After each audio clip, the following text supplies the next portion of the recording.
To the final three-game series of the season at home, again against the Yankees.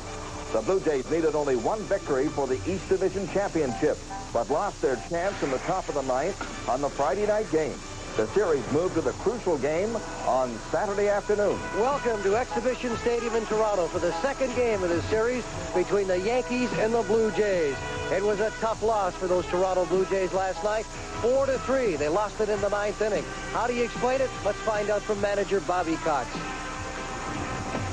Well, first of all, it was a real tough loss for us, and our pitching was great yet last night. Jimmy Key had a great game going, and Tom Hinkie was just absolutely fantastic coming in relief, and he had a 1-1 count on Weininger, and he got a pitch over the plate, and he was trying to hit the outside corner and didn't, and with the wind blowing out the way it was an easy home run. He did hit it well, and Mo just happened to drop a fly ball. It's happened to all of us throughout our career one time or another, and just happened to Mo last night. And we'll bounce back today. It was a great ball game. The Yankees kind of gave us some runs also, so we gave it back to them.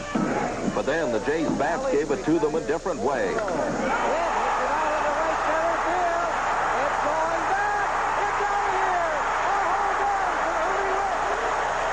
Then Lloyd Mosby homers.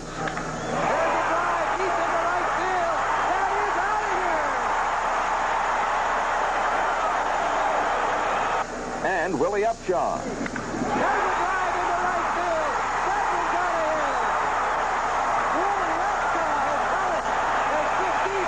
Al Oliver is on base for this sacrifice fly from George Bell.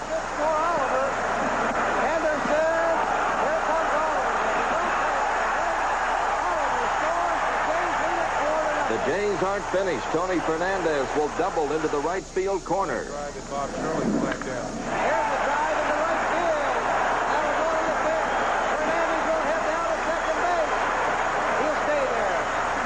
And Damaso Garcia will bring his fellow countrymen home.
This town deserves this club because it's a tremendous town, and everybody on this club is really thrilled for the city and thrilled for ourselves. It's just a great time.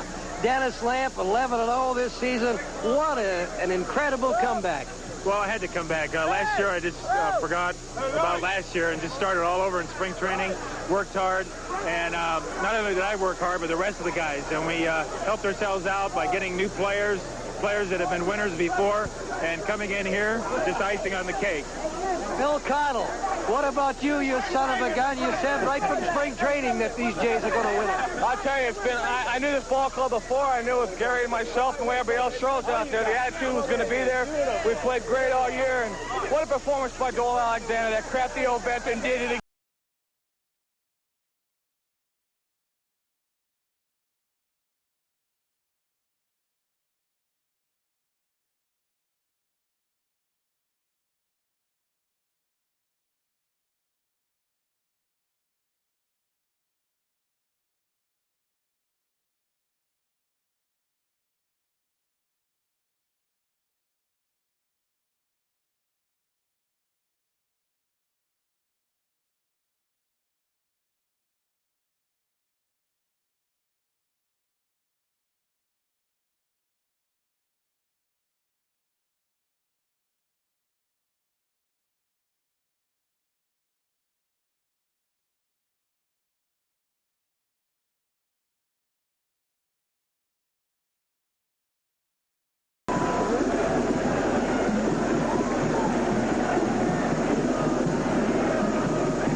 Television Network. On him at all, because I put him in a class with Winfield and Dwight Evans. He's just spectacular. And in fact, Barfield, Mosby, and Bell may have the best 3 rifles of any outfield in the entire major leagues. Coming up next, the star of the Kansas City Royals, George Brett. Times this year we won 7. I think our confidence would be a little bit better against them than it would be against the Yankees. George, you've done it 6 times now. You've been in the playoff, and you've never won the big prize. Well, we've come close. 1980, we beat the Yankees 3 times, 3 straight games. And to us, I think after losing those 3 playoffs, 76, 77, and 78, it was like when we beat the Yankees, finally, we had won the World Series. And then we had to go to Philadelphia and play the World Series, and I don't think we were really mentally prepared for it.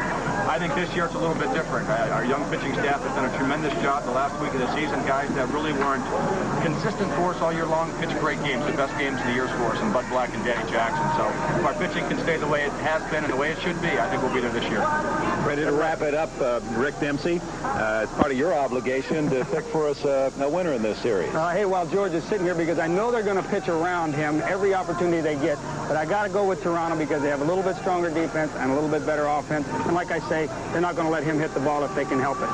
Sometimes they can't help it, though. Hopefully they will not be able to help it. I'm swinging the bat extremely well right now. Hopefully I'll be able to swing the bat the way I did the last week of the season in the playoffs. And we'll see how they do swing the bat. We're ready for the starting lineup. First from Toronto, Ontario, Canada, we go to NBC News. Equipment manager Al Zeke.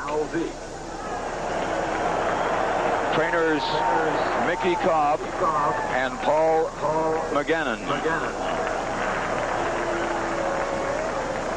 The coaches. Hitting coach Lee May. Third base coach Mike Ferrero. First base coach Jose Martinez. In the bullpen, pitching coach Gary Blaylock and bullpen coach Jim Schaefer. The non-starters. Infielder Onyx Concepcion. Infielder Greg Pryor. Outfielder Dane Orge. Designated hitter Hal McRae. The catcher John Watson. Pitcher Mike Jones. Catcher Jamie Quirk. Pitcher Mark Gubazov. Outfielder Darryl Motley. Pitcher Danny Jackson. Pitcher Steve Farr. Pitcher Joe Beckwith. Pitcher Dan Quisenberry.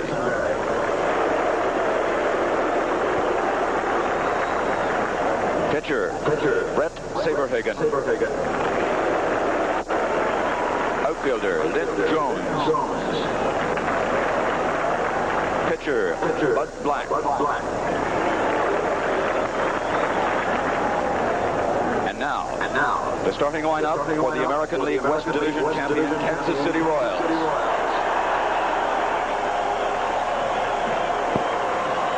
First, the manager Dick Hauser.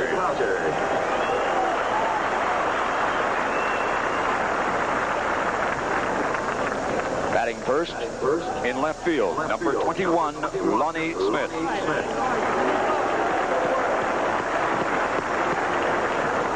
Batting second, in center field, number 6, Willie Wilson.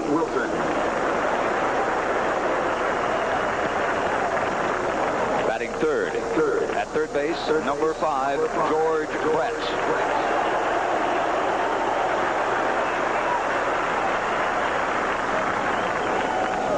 Batting fourth, the designated hitter, number 3, George Orta.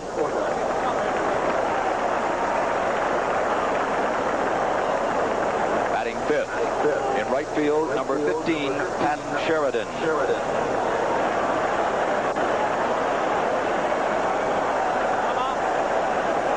Batting sixth, at second base, number 20, Frank White.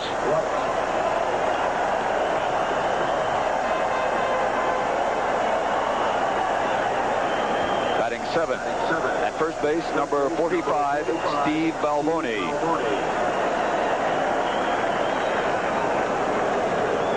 Batting 8. The catcher, number 8, Jim Sundberg.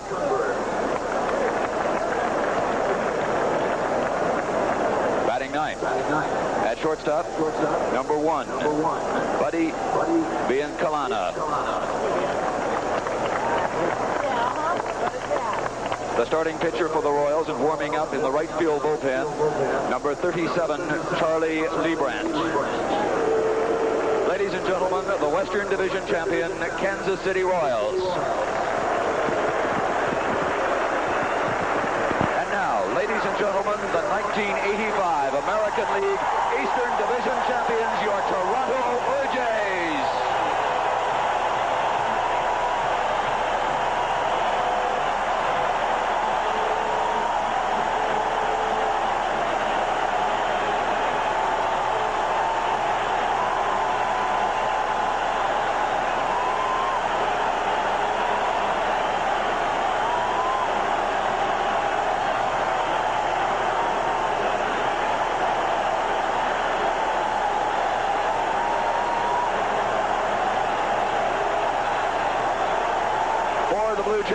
Equipment manager Jeff Ross. Trainers Ken Carson, Tommy Craig. The coaches. Third base coach Jimmy Williams. First base coach Billy Smith.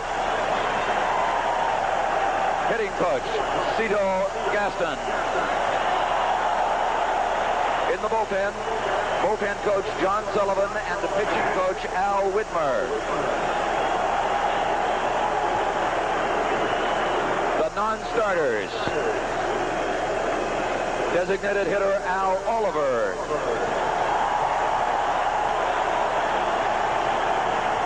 Infielder Manny Lee.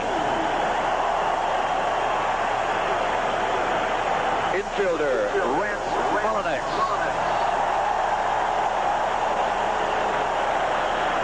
Catcher Buck Martinez.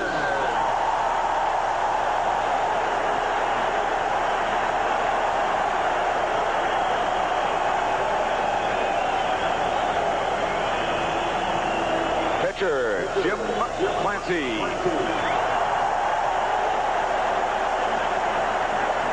Pitcher Jimmy Key. Infielder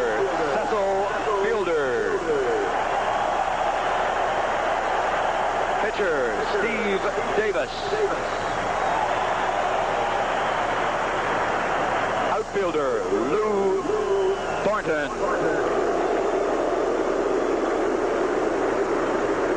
Pitcher Jim Acker. Pitcher Doyle Alexander.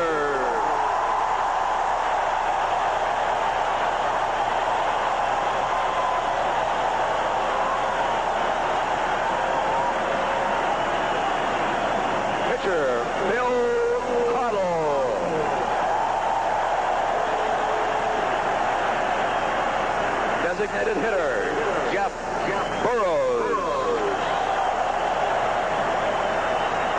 Pitcher Gary Lavelle.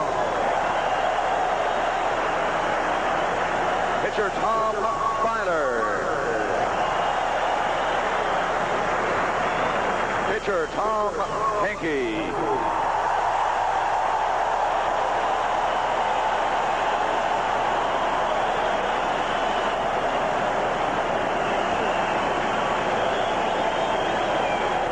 Dennis Lamp.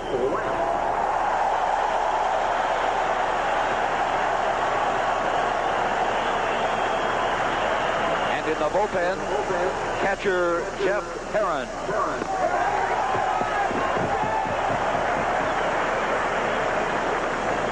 And now the starting lineup for your Toronto Blue Jays. The manager, Bobby Cox.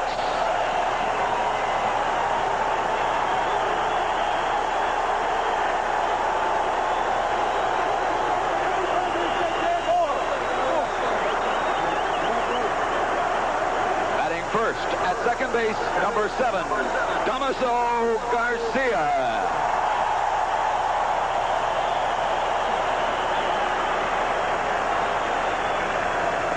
Batting second in center field, number 15, Lloyd Mosby.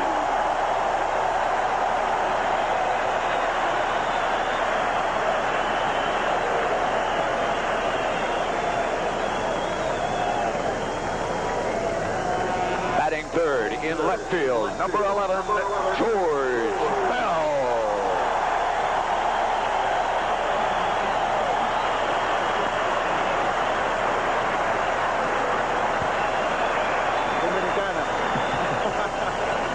Batting fourth, the designated hitter, 00, Brett Johnson.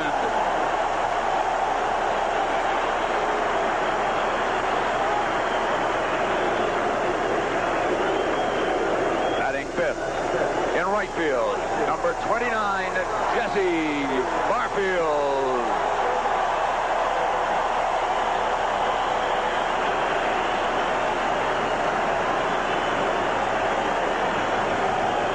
Batting sixth at first base, number 26, Willie Upshaw.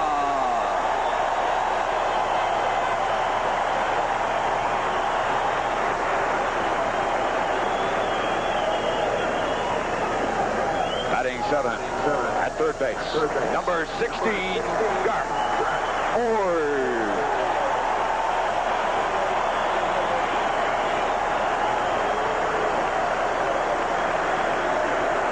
Batting eighth, the catcher, number 12, Ernie Wentz.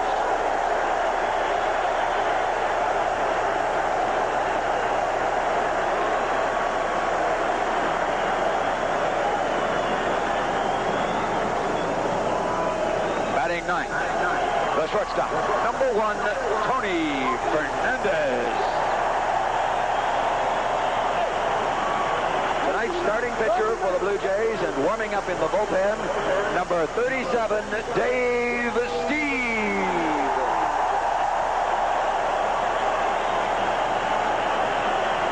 Ladies and gentlemen, your 1985 Toronto Blue Jays.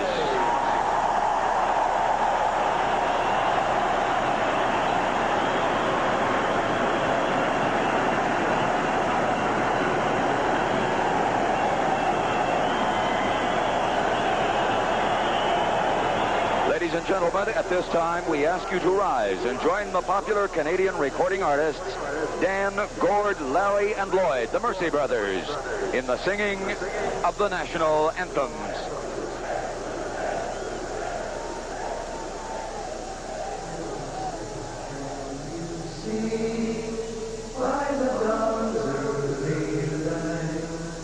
What's so proudly we hailed at the twilight's last gleaming, whose broad stripes and bright stars through the perilous fight o'er the ramparts we watched were so gallantly streaming, and the rocket's red lead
Championships International, Canada's Blue Jays, Kansas City's Royals.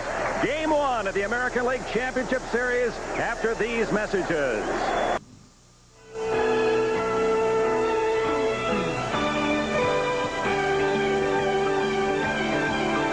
NBC Sports presents Game 1 of the 1985 American League Championship Series.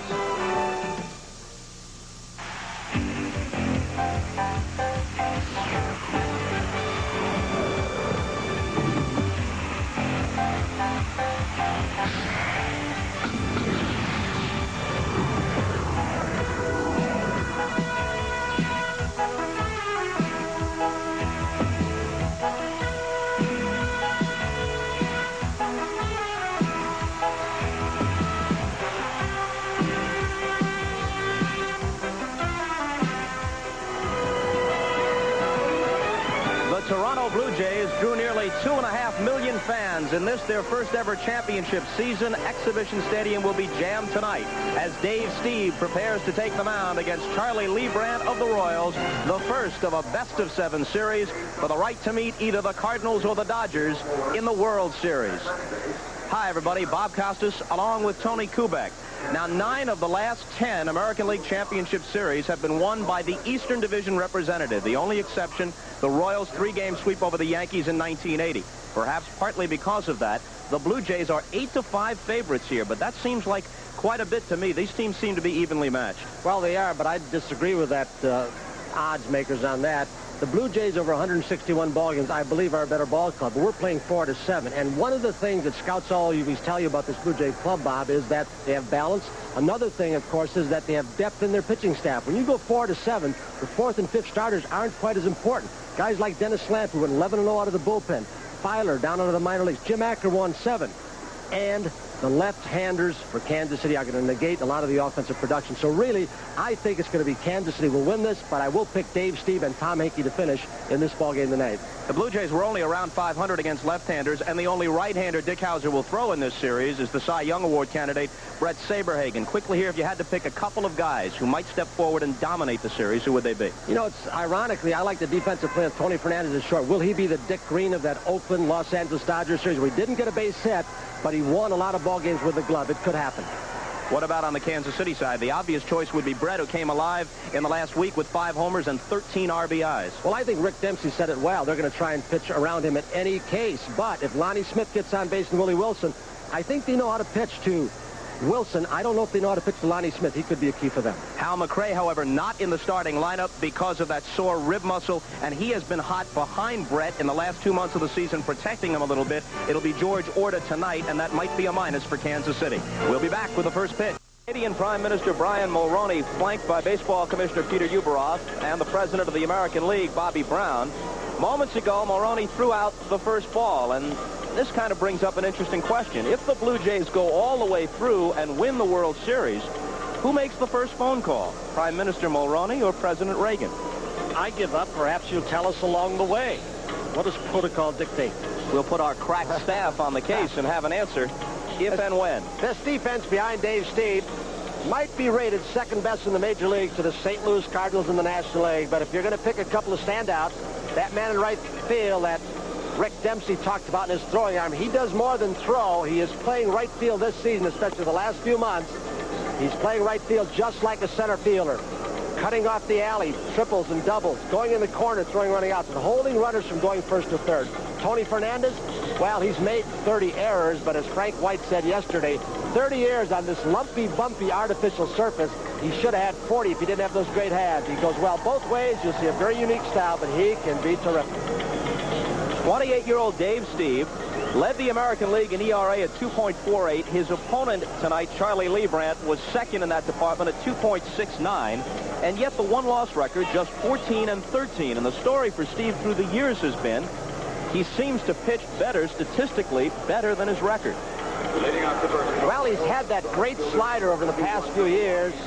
At times this year, the great slider, some say his number 1 pitch, was gone because of an elbow problem. But 5 of his last 6 starts, he's been over the top, and he could be very overpowering in this cool weather. But he has won just 1 of his last 6 decisions. On the other hand, Leibrandt, his opponent tonight, was the American League Pitcher of the Month in September. Lonnie Smith steps in. Up and in for a ball. Smith, of course, the runner-up in 1982 in the National League's MVP voting to Dale Murphy of Atlanta when Lonnie was with the Cards. Already got a timeout. The second base umpire call time. Jim Evans, one of the crew chiefs during the regular season. That ball will go into the Canadian National Hall of Fame. And boy, there's a great tradition up here. So the ball immediately leaves Ernie Witt's glove, and it'll go right to the Hall. In the league championship series, a little more than 8 years after Bill Singer threw the first pitch in their history in 1977 against the White Sox. 2-0 to Lonnie Smith. Sometimes you can tell early with Steve. If he drops down a little more sidearm, the slider flattens out. If he's over the top, he has much better action. Into left center field, Bell and Mosby, it's George Bell. He's the guy who squeezed the last out in their division clincher Saturday against the Yankees. Steve has seen his strikeouts innings pitch go down slightly this year. Home runs have gone up. His walks, he's had some control problems this year at times. In an era where complete games are a relative rarity, Steve racks up a lot of route-going performances, and he's pitched better than 260 innings each of the last 4 years. Strike one to Willie Wilson. You perhaps have already noticed that Willie Wilson, who's been such a good leadoff hitter for the Kansas City Royals through his career, is batting second for a simple reason. Lonnie Smith has a higher on-base percentage. And the Kansas City Royals have the lowest on-base percentage in the American League. That's why they have so much trouble scoring runs.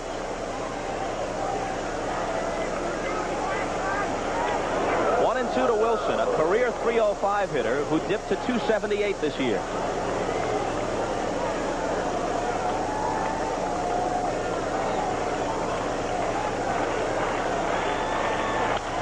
Broken bat. Steve knocks it down and has time. 2 out.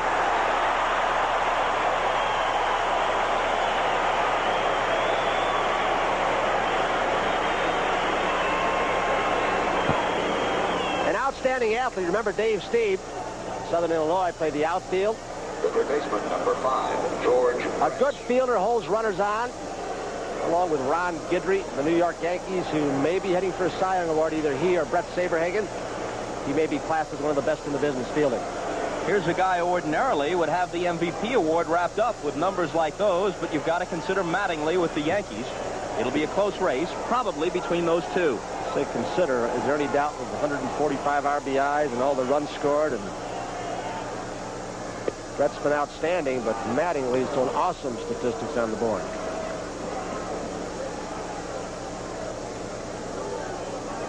One-0 pitch. Took something off. 1-1. Going into September, Boggs and Brett were neck and neck. In September, George hit just about .220 and lost 20 points on his average, and Boggs surged and won it going away. 1-2 after the bad September. Brett came alive, beginning with that series against California a week ago yesterday. They won 3 of 4 from the Angels and, in effect, won the division right there. And in the final 6 games, Brett had 5 homers and 13 RBIs and hit .450. Steve threw a very hard overhanded curve the last pitch. Well hit the center field. Mosby going back. And it's off the wall on the fly. A 2-out double for George Brett.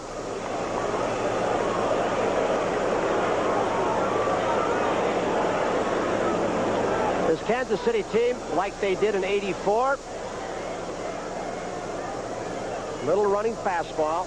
You'll cut the fastball on time. You can sink the fastball, and George Brett, when he's in a hot streak, don't care what you throw him, he's going to hit it. The Blue Jays one series this year had good success throwing George Brett a lot of slop curves. They tried that the next series they faced him. They absolutely tattooed him. Hal McRae is available for pinch hitting duty tonight, but it's Orta as the starter. Orta, who played 1 year here in Toronto, 1983, began the year platooning with McRae, but when Hal took over full-time in July, that's when the Royals really picked up. Out of play down the left side. For a 2-month stretch, McRae averaged about an RBI a game and gave Brett a little bit of protection behind him in the batting order.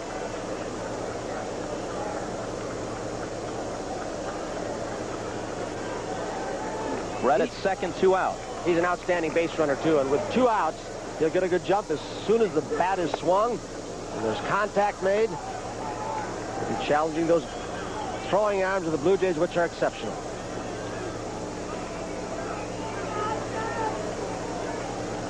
And it is difficult to score somebody on a base hit to left field in this ballpark. Maybe more difficult than Fenway Park because of turf. Steve's ahead of Horto 1-2. You may have seen some raindrops during the introductions. That's stopped now.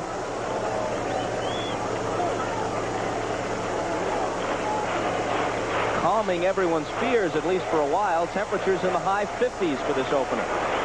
Steve likes this kind of spotlight. Remember, he has started 2 of the last 3 All-Star games for the American League. He tipped it, and Witt couldn't hold it. So Horto's still alive.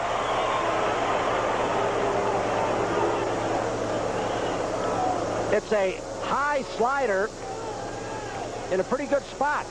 Right down beneath the hands of a left-handed hitter is about belt high. Many pitching coaches want that pitch that way. Down low, the barrel of the bat can get extended. You can put it into that wind going out to right field.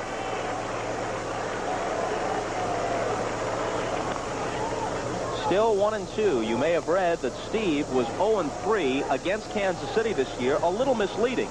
His ERA against them under 3. His losses by scores of 2-1, 2-0, and 4-2. He was beaten once by Leibrandt and twice by Bud Black. Horta pops it up. It looks playable. Garth Orge is in foul territory now. Fair as he puts it away. Brett is stranded. George Brett, a man who always responds in the showcase, a .338 lifetime hitter in league championship play. We'll be right back. The Kansas City Royals outfield also, and a good throwing arm was Sheridan. Wilson, the center fielder, can chase the ball down as well as any center fielder in the game. You might wonder on his throwing arm, as some of the coaches of Kansas City said about Lonnie Smith, he can be sensational, then on occasion, he can mess up. But he's made some good catches, but you will run on his throwing arm also.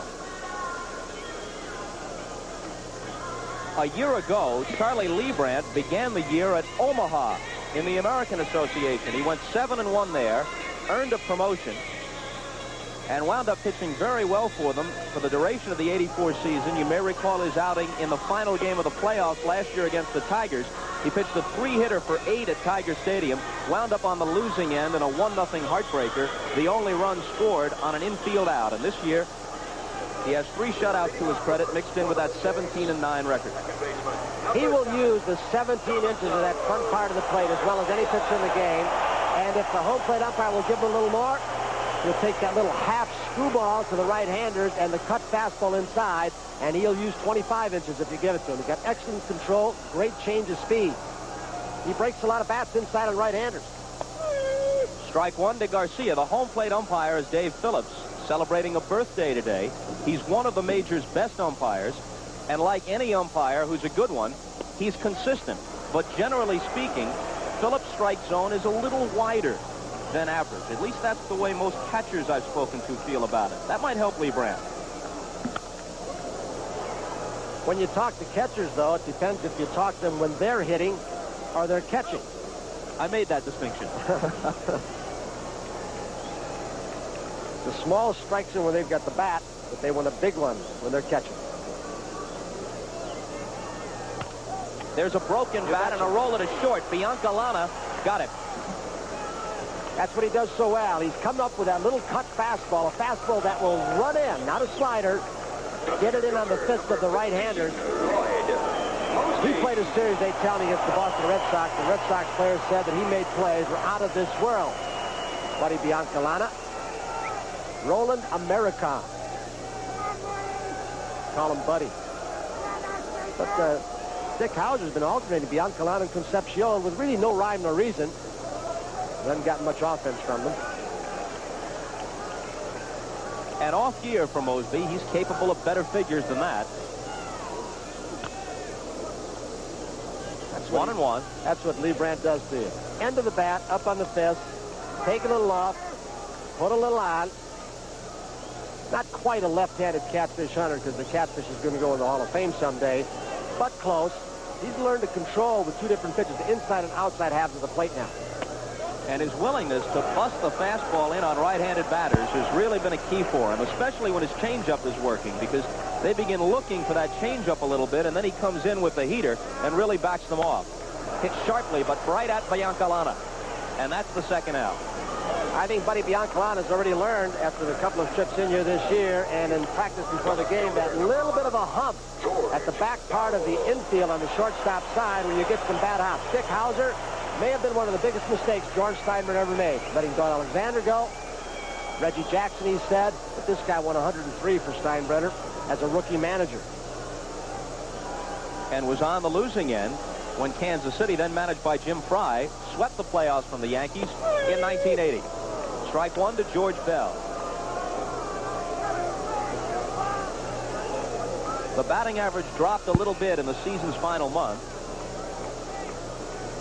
And Bell himself said he might have become home run conscious. He muscled up at Comiskey Park and hit a couple over the roof in August. And after that, he might have tried to go for the long ball a bit too much. And there you see the result. 4-game series, he had 2 on the roof and 1 in the center field bleachers. He's been overswinging, trying to pull everything. There's the fastball inside, but a bit too far inside. 2-1. That's what the defense looked like. Apparently, they're going to try and get the ball up and in on Val. Wilson playing over toward left center field, and I haven't seen quite this shift on Val. Early in the year, anyway, there's a little half screwball. It's not a screwball, and I never saw Hubble, but I guess he had the one that went away and down, or Mike Marshall or Tug McGraw. His might be called a fadeaway. The great Hall of Famer Warren Spahn threw a fadeaway, not a true screwball. So many of these Blue Jays hitters get themselves out instead of the pitcher. They swing in a lot of bad pitches. Val's one.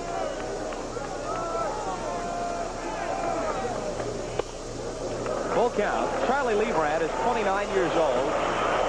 He was born in Chicago, lives now in Leawood, Kansas, a graduate of Miami of Ohio, and a product of the Cincinnati Reds organization. A little check swing flare into short left center, and it falls in. There goes Bell is going for 2. He's there.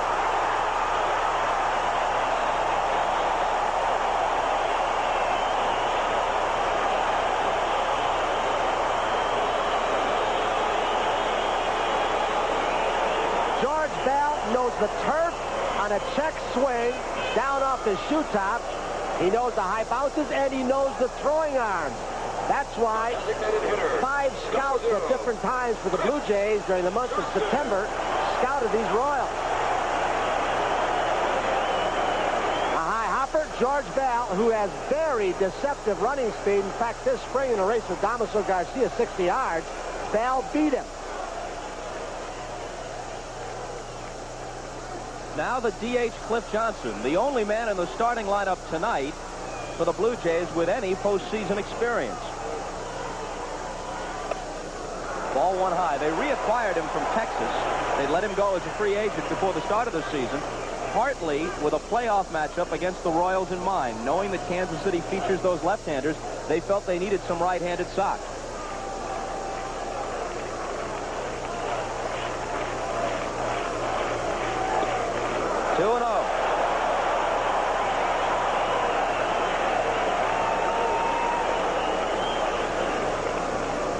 The DH spot has been a weak spot for this Blue Jay team. Just 78 RBIs in the year and 13 home runs. The Royals, on the other hand, had 114 runs driven in out of the DH spot.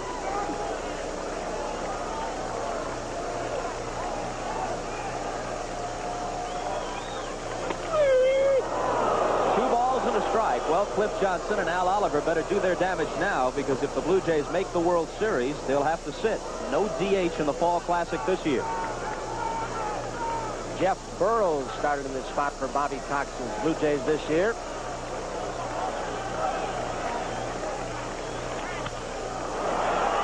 A soft pop into right field, and Sheridan is there. That'll do it. Just as the Royals did in the top of the first, the Blue Jays waste a 2-out double and strand a man. No score after 1. The dimensions here at Exhibition Stadium, and there are some, and you're one of them, Tony, who think that that right field distance might be off, might be about 10 feet too long.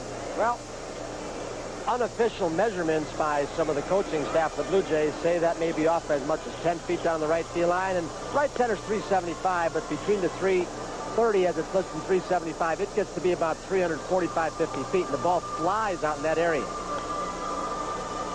Prevailing wind, usually what it is right now, blowing across from the left field foul pole to the right field foul pole. It helps balls from right center down the line, kills balls to left field. Interesting thing, Bob, for the media that's come in the left field corner, they've built a big structure that may stop that wind from holding balls down in the left field corner.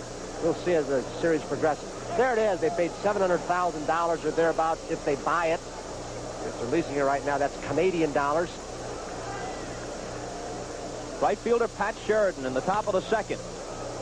Garcia to his left. Throws him out.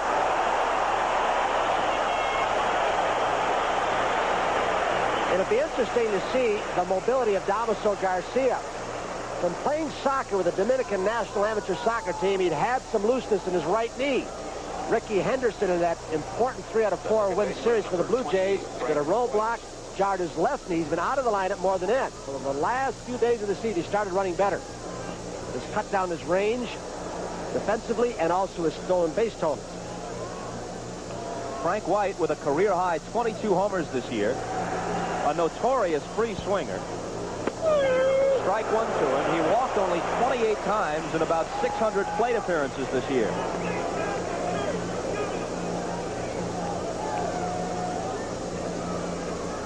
He has spread that stance out a little bit and closed it down. Steve may have that slider tonight. And when he's got it, he's something. Frank White at times, as we look at this swing and a hard slider down and away, batted in the 4th spot to protect the draft. He's got the slider tonight, folks. He might do something. It's the first strikeout for Steve as White is sent packing on 3 pitches. There are those who say that he has the American League's best stuff when he's on. Are they right? Yeah, I think they might be. His fastball runs all over the plate.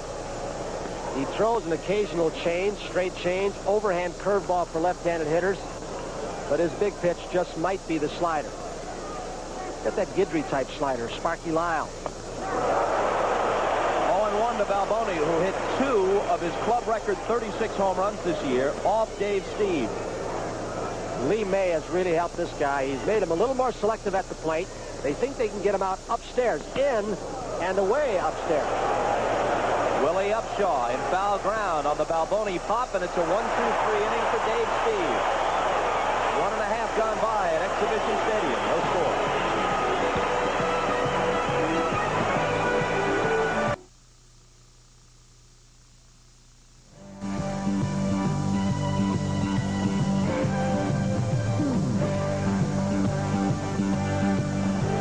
No doubt one of the game's best managers, but looking for his first postseason win. He's 0-9 in postseason play as a manager with the Yankees. As we told you, he was swept by Kansas City in 1980. In the strike year of 81, he took over late in the year at Kansas City, got them in against Oakland, and they lost 3 in a row to the A's. And then last year, a superior Detroit team took 3 straight from them, although 2 of the 3 games were close.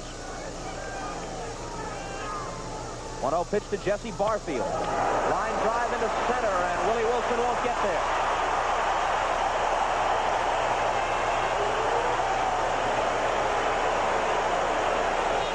For a big man, Barfield can run. He's stolen 22. They'll have to watch it. First base coach Billy Smith says of Barfield after his second step, he is in full gear, as quick as any base stealer they've got. There's Billy. And the thrill's got to be for him to be in postseason play. He's a career baseball man.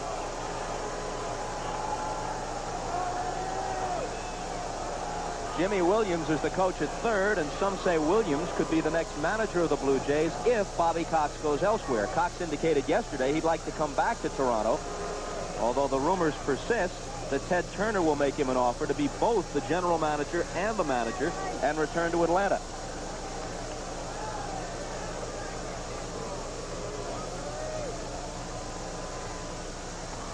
That's one thing that left-handers do, and they hold runners on pretty well. And, of course, you got Jimmy Sundberg behind the plate for the Royals, who throws very well. cuts down the running game a little bit of the Blue Jays, which has been a big part of their offense this year.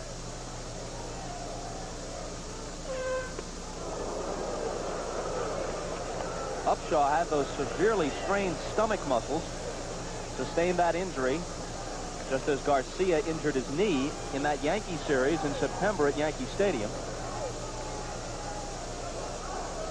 Missed 10 or 11 ball games because of it.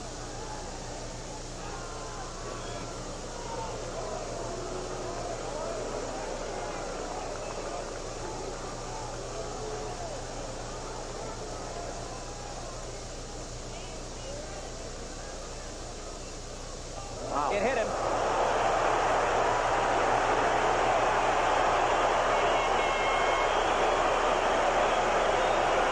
He looked like he tried to overthrow a fastball, perhaps with one eye on Barfield and one eye on home plate, and the ball just got away from him.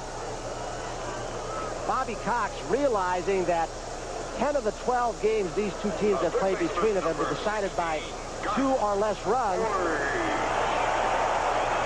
is playing Upshaw for his defense and hoping he can get a ball in the wind to right field. Orge looks down at Jimmy Williams in the third base coaching box, but the Blue Jays sacrificed less frequently than any team in the American League this year. Just 21 times, but Bobby Cox, when they had trouble scoring runs in September, sacrificed a few more times. Swinging and lining it to left. Lonnie Smith almost in his tracks, has it, and drops it. They may still have the play at third, and they do. There is a bank of lights. I'm not saying that's what happened to Lonnie Smith. A lot of players come in here, opposition players. Now, he didn't lose this in lights. He just let it roll around in that big glove, and it got away. In fact, he had his glove in his hands in front of his face, which may have obstructed his view. I think he blocked himself off on that and didn't really get a good grasp on it, but he did have the foresight to get the lead runner Barfield. The line that was first applied to Dave Kingman has also been used on Lonnie Smith. He plays left field the way you'd imagine Steve Martin would play Hamlet. Ernie Witt takes a ball.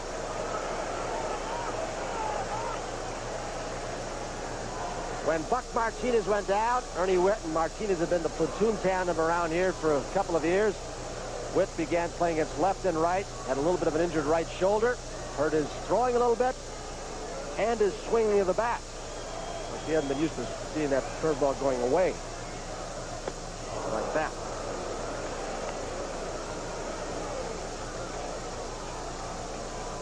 Witt is one of 3 Blue Jays on the roster selected prior to the '77 season in the expansion draft. Original Blue Jays. Jim Clancy is one, and Garth Orge the other.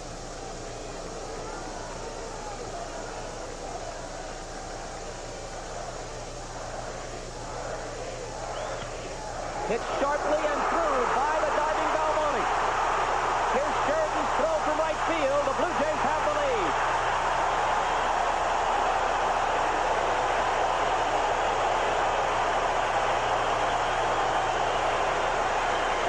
Upshaw comes across with Toronto's first ever postseason run.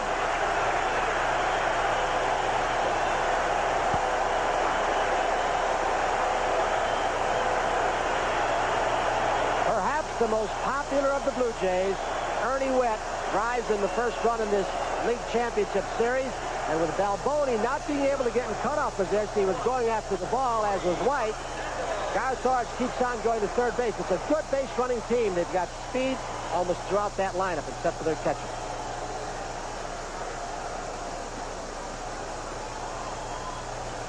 Switch hitting shortstop Tony Fernandez. This is his first full season, but he's not eligible for the Rookie of the Year award. Had a few too many at-bats last year. Otherwise, he'd be a serious candidate.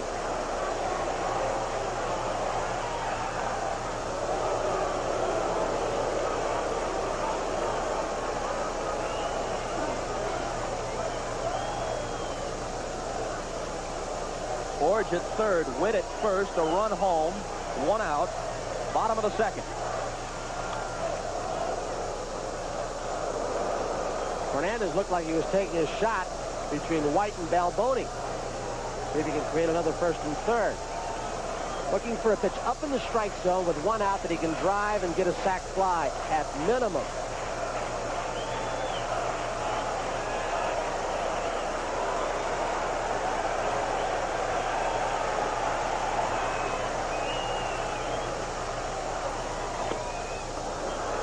A ball and a strike. When he was at Syracuse, some International League wags nicknamed Fernandez Glass because he was injured so frequently. But this year, he was the only Blue Jay to appear in all 162 games.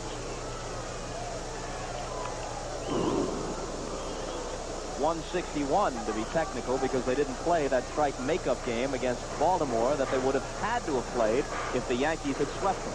You know how tags stick on a guy that sometimes you can't shake? That year that he was named Glass, he played for 1 month with a fractured bone in his wrist, and then went down to the Dominican Republic, and they had to do something with it. Get him back up there with the doctors. He didn't hit it well, but he hit it in a good spot, and it's 2-0 Toronto.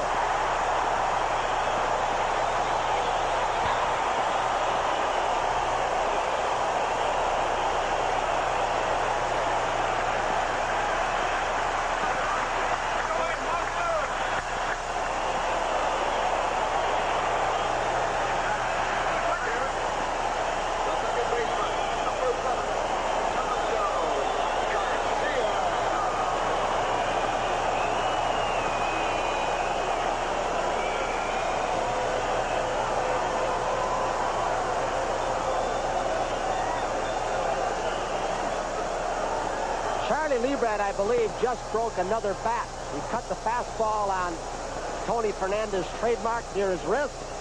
But as you said, he got it by George Brett, who was playing even with a bag on the fast turf. Fernandez is not a weak sister with a bat. He drove in 51 during the season. Ball one to Damaso Garcia, who grounded to short in the first. Right-hander Steve Farr in Dick Hauser's bullpen.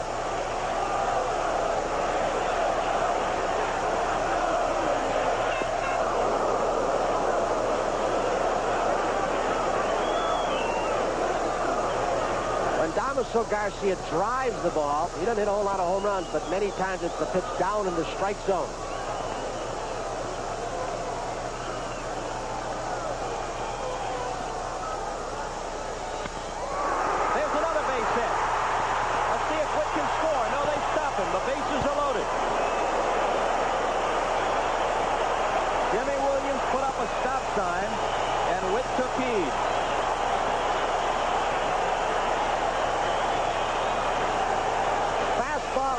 Played about fouled high. Garcia rifles it. The respect for the speed and throwing arm of Sheridan, and of course the catcher Witt running off second base. You don't want to take yourself out of a possible big inning. And that'll bring Gary Blaylock, the pitching coach, out. What you want to do, Bob, with this Kansas City team, there's Bobby Koch, is get into their into the bullpen. It's like Gubas is down there. 4 singles and a hit batter have produced 2 runs, put Dick Hauser in a 2-0 hole, and left the bases loaded with 1 out. You think former Yankee, Boston, Detroit Tiger manager Ralph Houk in Florida isn't beaming with one of his proteges in each dugout? Bobby Koch played for Houk. Dick Hauser was asked to stay in baseball as a coach for Ralph Houk. And look where they are.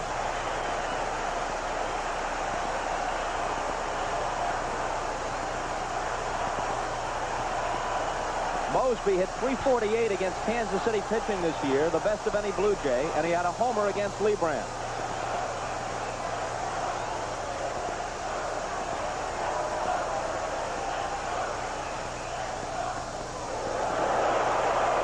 Dick Hauser has brought Balboni and Brett in at the corners. With Mosby's feet from the left side, he is so difficult to double up. And all the low-scoring games. Now Balboni asked to come closer. They'll go home, which leaves a lot of territory on that right side if he gets hold of the ball.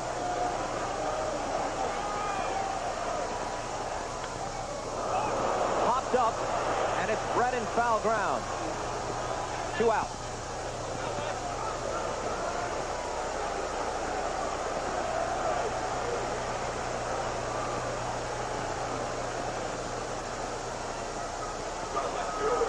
But Liebrandt's troubles are far from over. Here comes Bell, who had a fluke double in the first inning.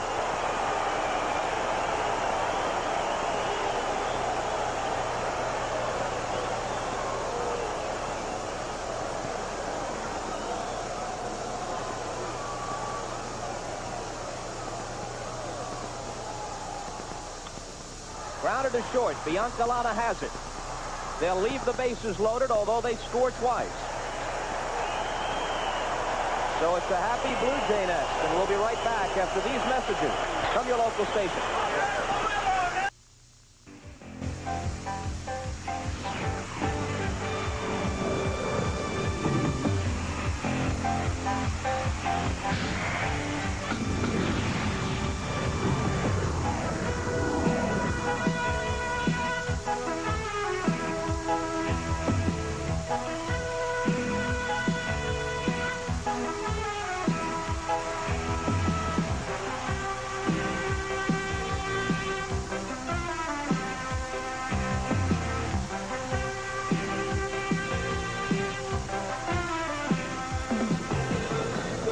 They do not need the antifreeze tonight in Toronto, despite all those panic stories of the past couple of weeks when it became apparent that the Blue Jays had a good shot at postseason play. And the people here in Toronto are kind of defensive about it. They point out very quickly the average temperatures in mid-October here are just about identical to those in Chicago, Milwaukee, Cleveland, Detroit. So what's the worry? And they also point out that Toronto is actually farther south than Detroit and parts of 4 or 5 other states in the U.S. Sundberg in the third. We pointed out that Cliff Johnson is the only Blue Jay starter with postseason experience. In contrast, Sundberg is the only Royal starter without it.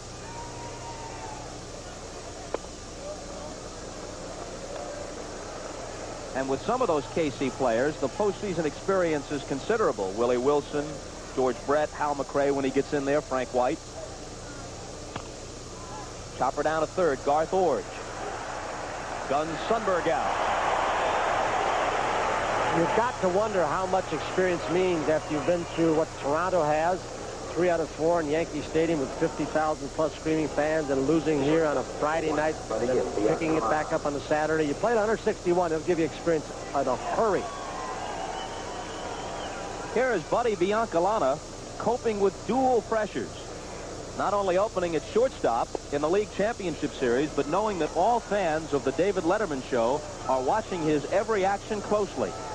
He was adopted by David as his favorite Major League player this year.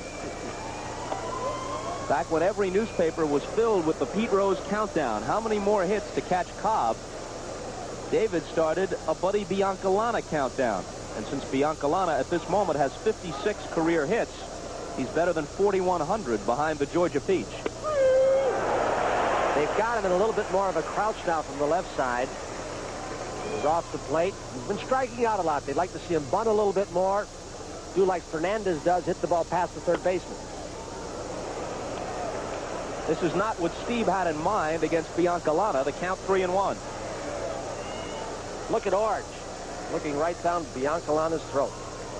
Taking the bunt away from him. Full count.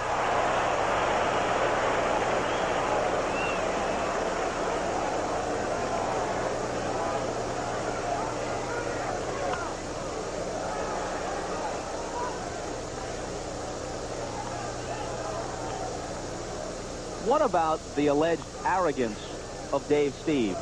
When a light hitter gets a hit off of him or draws a walk that Steve doesn't want to give up, he's been known to glare at guys once they get down to first base. He fans Biancalana on the high fastball. He has the same kind of perfectionist temperament, and he shows a lot of emotion, as Jack Morris of the Tigers does. They expect so much from themselves. They expect as much effort from their teammates. Up high in the strike zone, that's the pitch they would like to see Biancalana lay off. Cut down his strikeout rate. He has been known to throw his glove in the air and all kinds of things. Yell at his infielders, not over the last month. Lonnie Smith pops it up. And Upshaw will squeeze it. A second consecutive 1-2-3 inning for Dave Steve, who has now retired 7 consecutive Royals. And he clings to a 2-0 lead. 44-year-old Bobby Cox managed at Atlanta for 4 seasons, 78 through 81, and this is his 4th year at Toronto. What do you make of the stories that have him going back to Dixie? He does live in the Atlanta area.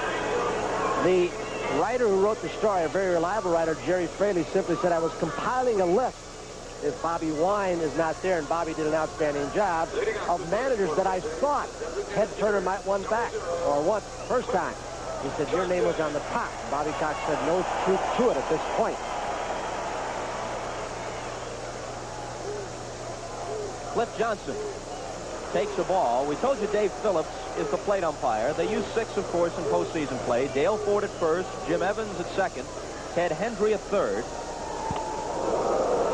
1-1 down the left field line, Vic Voltaggio, and in right field, Darrell Cousins. All but Hendry and Cousins have postseason experience. Phillips and Evans have plenty of it. Their 4th league championship series for both of them. And the head of their association, the Umpires Association, Richie Phillips, a week or so ago, said they might not work. Now, are they going to work the whole thing or just tonight? Spanked into right center field, and it may go to the wall. Extra bases for Cliff Johnson. Around second, and stop there.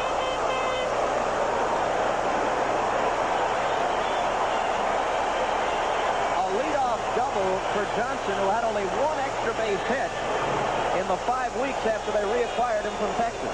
Jesse Barfield made a statement, and Cito Gaston, hitting instructors, have been trying to get the right-handed hitters to do just this. When the left-handers, which has given them trouble, the right-handed hitters, run the fastball away, go to right center field. In this park, it is a very attractive alley in right center that you can hit the ball out of. But a coach can tell you day and night, but a veteran like Cliff Johnson, if he does it, he can lead the way with his leadership. Here's Barfield, who started the 2-run second with a single. Shows the bunt and takes the ball. The tendency would be to pitch Barfield away, but you have to be careful because especially in this ballpark, he's a threat to go deep to the opposite field.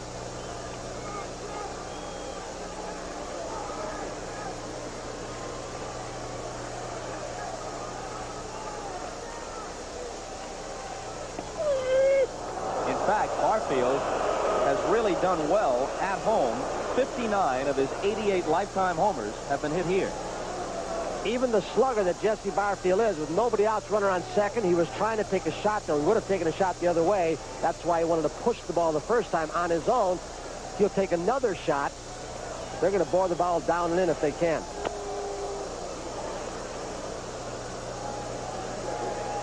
Now he'll hit for himself.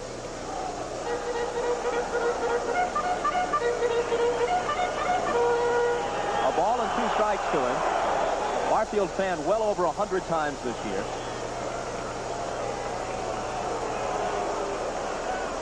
And the rain begins again. And it's not a drizzle. Way outside, and Sundberg saved it. Cliff Johnson, before that last pitch to Barfield, Commissioner Peter Uberoth, Dick Butler behind him, head of the umpires of the American League. In his honor, Mr. Mulrooney. Now a full count to Jesse Barfield.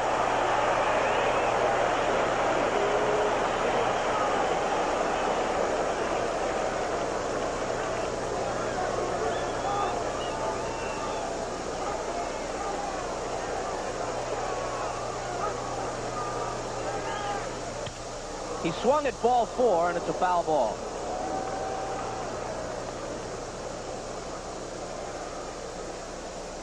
And we may have another broken bat. Leibrandt still has good stuff. They've had a lot of base runners against him. They had 4 base hits in their 2-run second inning, but he's throwing the ball well. Barfield had cut down his swing. There was a time, a couple of years ago, where he was a wild swinger, a true slugger. Perhaps over the last 2 years, the biggest surprise is, with the help of Cito Gaston again, that he will cut down his swing and put the ball in play at times. That's what he tried to do. Look how he's spread out. Cut down his stride, hit more with his hand.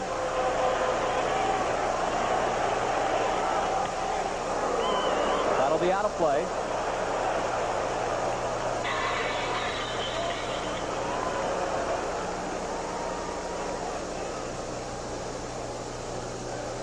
And just as quickly as it started, the rain again stops.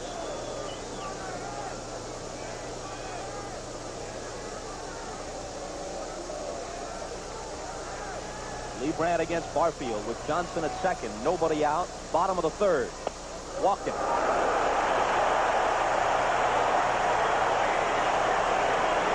That may get the bullpen up again for Kansas City.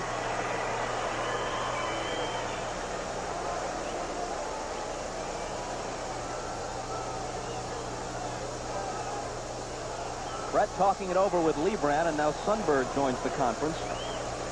Well, there's Steve Farr, as you said, one more time, and with a left-hander Upshaw up, this may be a bunt situation. You already mentioned that Bobby Cox sacrificed a few times in either league. Upshaw had been playing for a while with a pulled muscle in his side, and so they don't aggravate it this early. He may be on the bunt. Lee Brandt hit Upshaw with a pitch in the second, and he would later regret it. Line it to center. It's in there. Wilson on the short hop. They try for the fourth and second and almost get it, but the bases are loaded.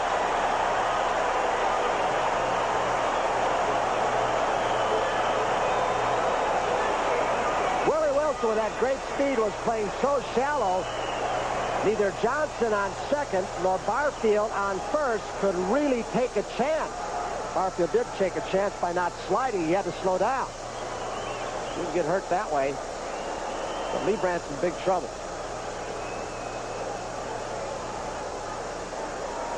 Here comes Dick Hauser to stall for a little more time. Watch Johnson. He almost gets hung up.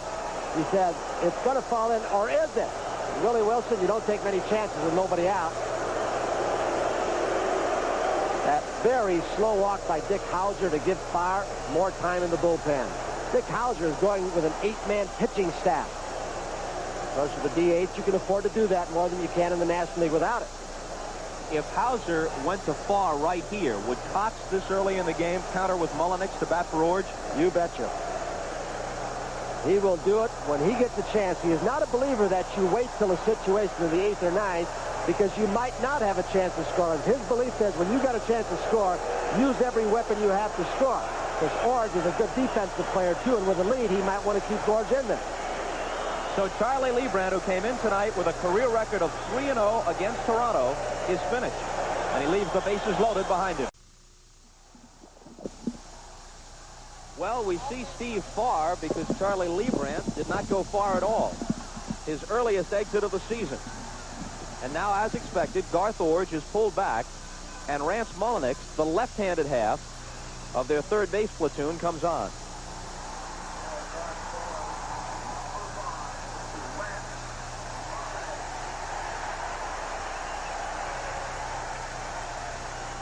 They're in at the corners for Kansas City again. Double play depth in the middle of the diamond.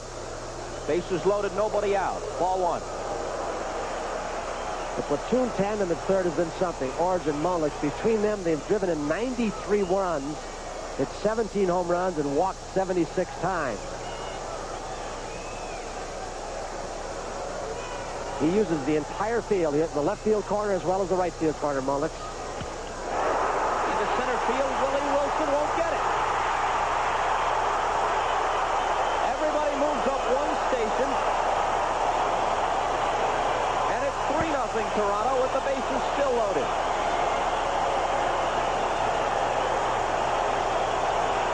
And the Royals must be feeling a sensation somewhat like being bitten to death by ducks. There have not been too many sharply hit balls. A sinker here, a blooper, or a flare there, a hit batter. It adds up to 3-0 and more trouble with the bases loaded.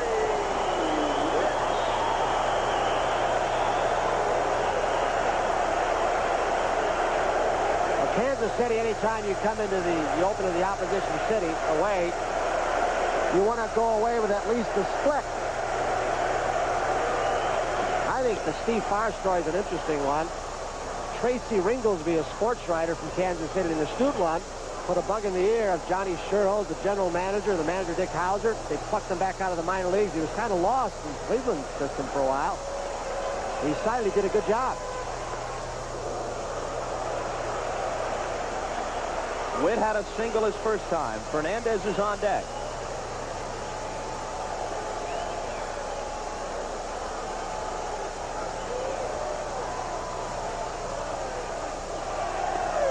Off-speed pitch for a called strike.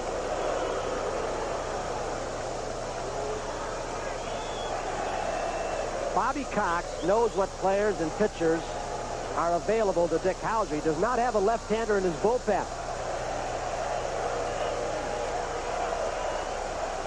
2-1.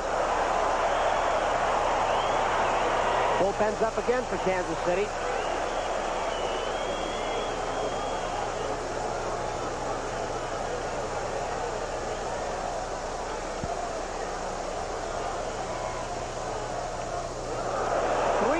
And a strike.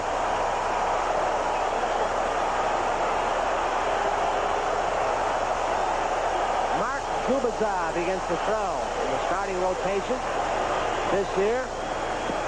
The short series and off days, he can help out in long or middle relief.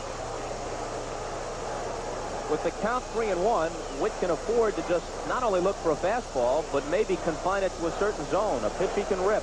And it starts to rain again, which might be the Royals' best hope at this point.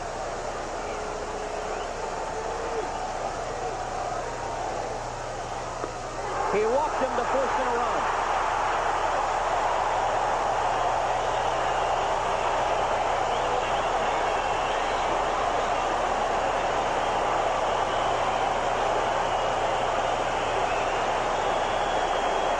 During the regular season, Steve Farr in 37 2/3 innings walked 20, so you can see he can have control problems.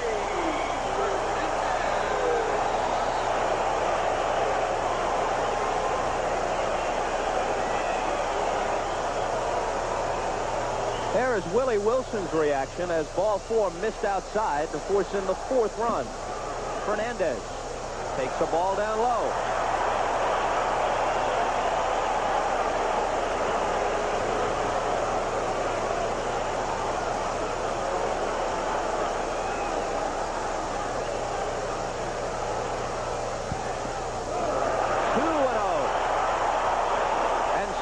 Whose handling of the young pitching staff has been a huge plus this year for Kansas City, goes out to speak with Farr.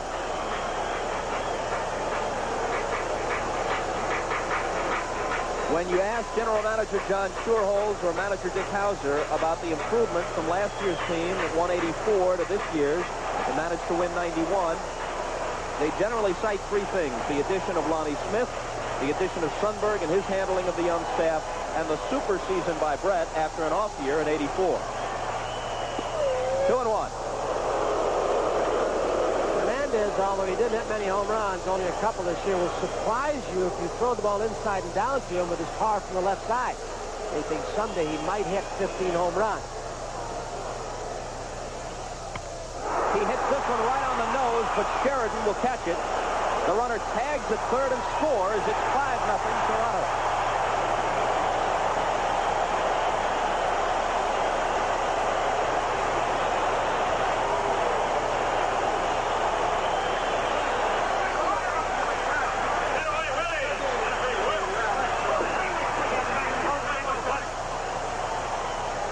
The second baseman, number 7,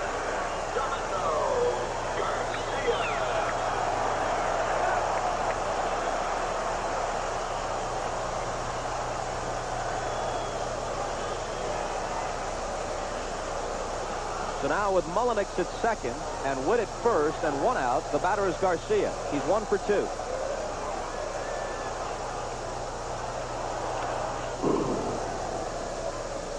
The Blue Jays got 2 in the second and 3 here in the third.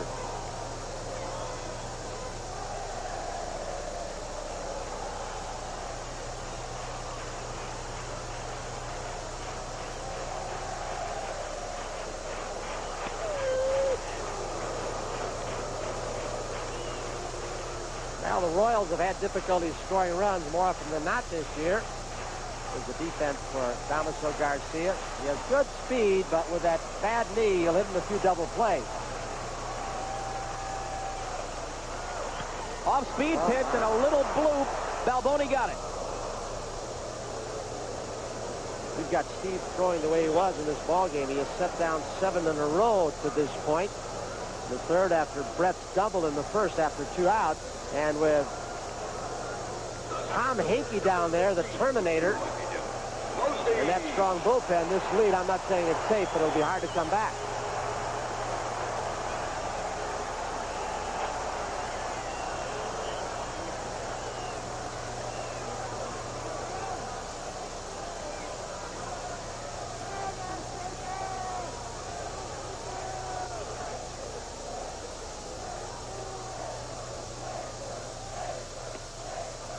Ball one outside. 3 different times tonight. It's begun to rain and rain pretty hard and stopped in a couple of minutes.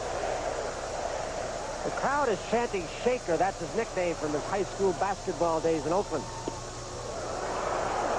If the Shaker was shaken after making that 9th inning error on the Don Mattingly fly ball Friday night and allowed the winning run to score and prolonged the Blue Jays' agony, he didn't show it the next day. He had one of 3 Toronto homers in Doyle Alexander's 5-1 victory that finally wrapped it up. A week of anxiety, though, for Bobby Cox's team. They were swept by Detroit, lost the first one to the Yanks. It appeared they'd let it slip away, but then they regrouped.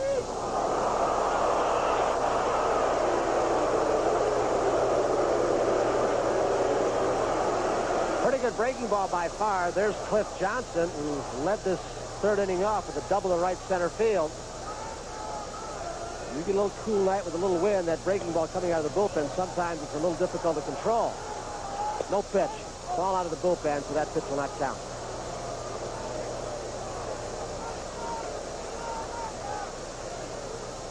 The Shaker nickname from basketball, as I said, but as he says, Lloyd Moseby, because no offensive player could shake him, and he could shake any person defending him.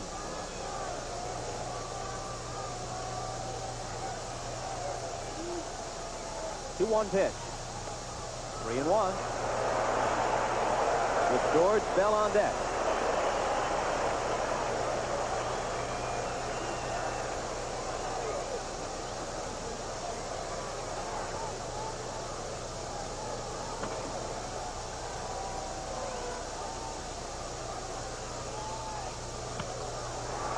In the air to deep center, Willie Wilson, short of the track, makes the catch. But Toronto scores 3 more times in the bottom of the 3rd. And with the cheers ringing in their ears, they lead it. And we appreciate the fact that the folks from Riptide are part of our audience tonight. You know, these 2 franchises, Tony, are almost models for how to build a team, an expansion franchise. In the 3rd year of the Royals' existence, 1970, I guess, Bob Lemon had them over 500. They were a contender. And here is Toronto in their 9th year of existence in the League Championship Series. First time that 2 expansion teams have met in postseason play.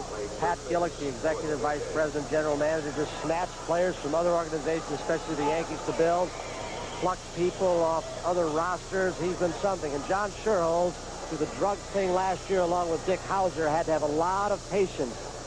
And they've come back, too. Kansas City's been a good team last year and this year from August through September, although they had a little bit of lull in September early.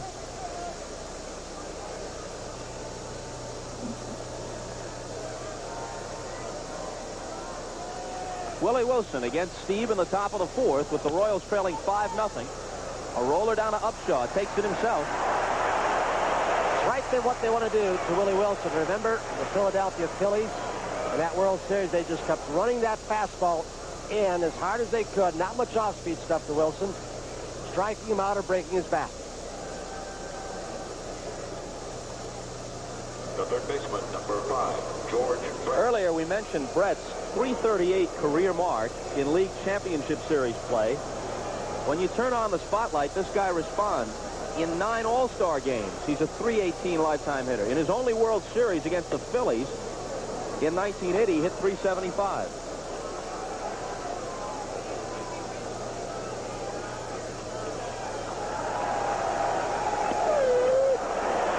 Inside corner, 1-1. Think about Dave Steve, and of course this is a 5-0 ball game right now, but Dave Steve enjoys the challenge of pitching to good hitters. Doyle Alexander might try and pitch around Brett, even a Jimmy Key, the left-hander, but Steve will go right after you.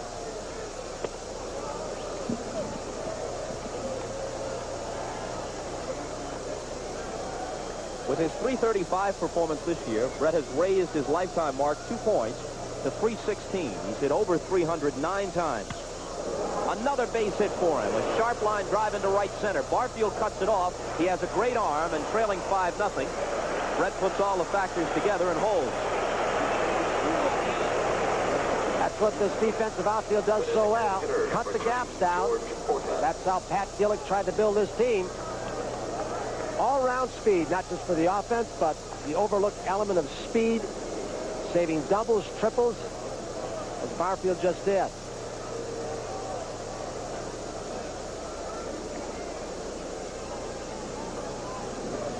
Orta has been with the White Sox, the Indians, the Dodgers, Toronto for a year, and now Kansas City.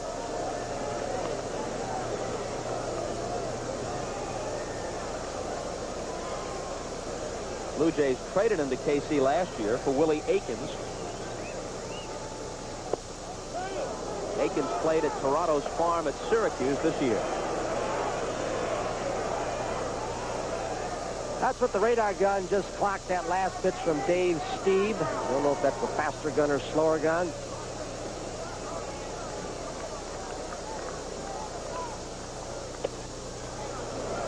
It's not just the speed of Dave Stieb. That's 90. Took a little bit off behind 2-0. It's what he calls his batting practice fastball. 90 is a batting practice fastball? That pitch wasn't 90. That was an inaccurate reading, I believe. I thought so, too. It looked considerably slower than the one before. He'll do that. He knows the guy's taking to say, here, hit it. I've got a lead, or I know you're taking, and he just got away from it. 3-1 pitch. Upshaw over for a look, as is Witt. It's out of play, and the count is full. The thing about Steve is he can crackle that slider, and it breaks so late, sometimes in the high 80s.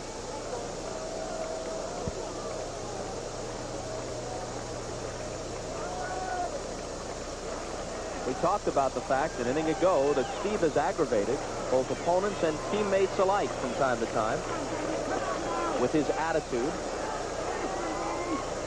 He got Orta. He was behind him 3-0 and really unleashed some heat to strike him out on that pitch.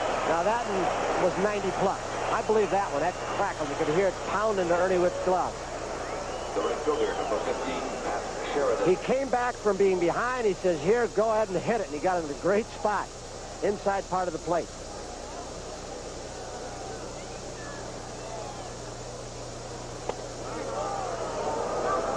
Gene Mock, the Angels manager, who did another terrific job this year, had a line about Steve. He said, boy, he's good, but no one is as good as Steve thinks he is.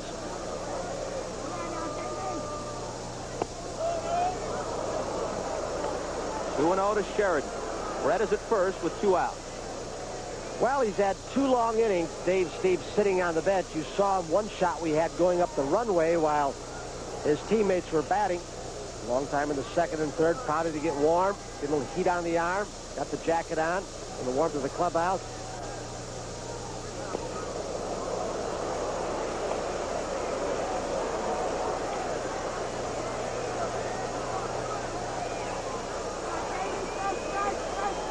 He's behind Sheridan, just as he was Orta, 3-0. Right reason Sheridan is batting in the 5 spot. He's hit Steve fairly well in his career.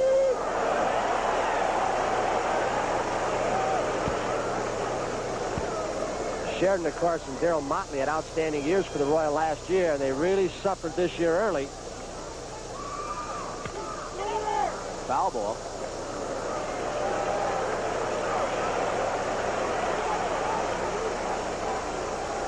In your experience, Tony, how important are the extra umpires in postseason play? Does it matter?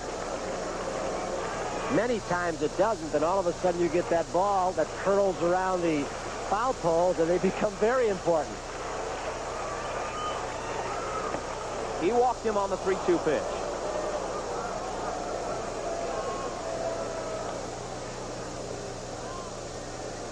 First walk yielded by Steve, who has struck out 3. Second baseman, number 20, Frank White. Steve, as you mentioned, was an outfielder. Virtually no pitching experience until he embarked upon his professional career at SIU Carbondale. He was an All-America candidate as an outfielder who hit close to 400 one season. former Blue Jay manager, the oldest rookie manager ever in the major leagues, Bobby Maddock, and Al Lamacchia, another vice president and scout, changed him when they saw him hit and said, that arm, we're going to make him a pitcher.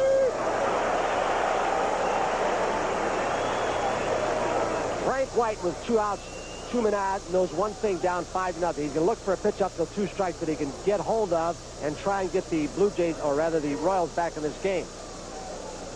Wind's blowing in from left field. Hit hard and backhanded by Mullenix, who has replaced Orr at third, and he goes to the bag for the force on Brett.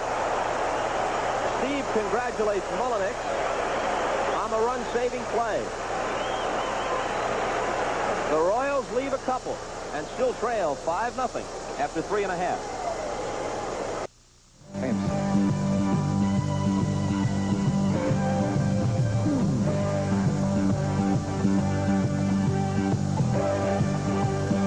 Frank White was trying to pull the ball. Steve threw a slider low and away. Didn't hit it hard, but a race to the bag of the 2 defensive third basemen. Ord's a little bit better. Mullenix the better hitter. Although Garth Ord has had an outstanding year with the bat this year.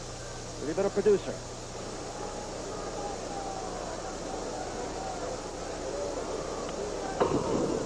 Steve Farr in relief of Charlie Leibrandt. Bottom half of the 4th. It'll be Bell, Cliff Johnson, and Barfield. Bell's a good low ball hitter. They want to keep the ball up if they can. Up the middle, Biancalana can't get it. George Bell is 2 for 3.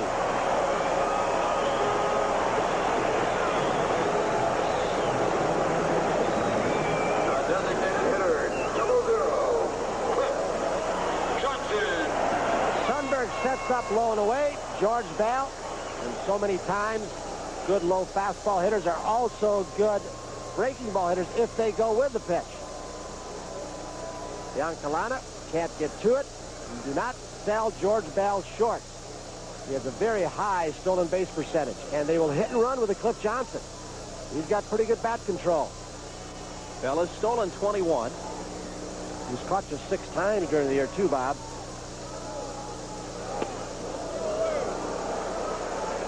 The Blue Jays have 9 hits. The Royals have managed 2 against Steve. He may be on the move with that far curveball. If that's what Sundberg calls a better pitch to steal on, he's home. 2-0 to Johnson, who started the 3-run third with a solidly hit double to right center. George Brett has both Kansas City hits, by the way, a double and a single.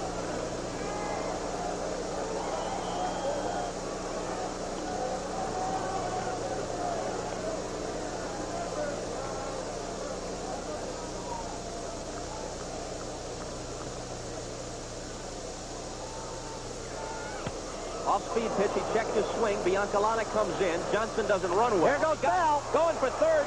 Brett can't get back, and it's over his head.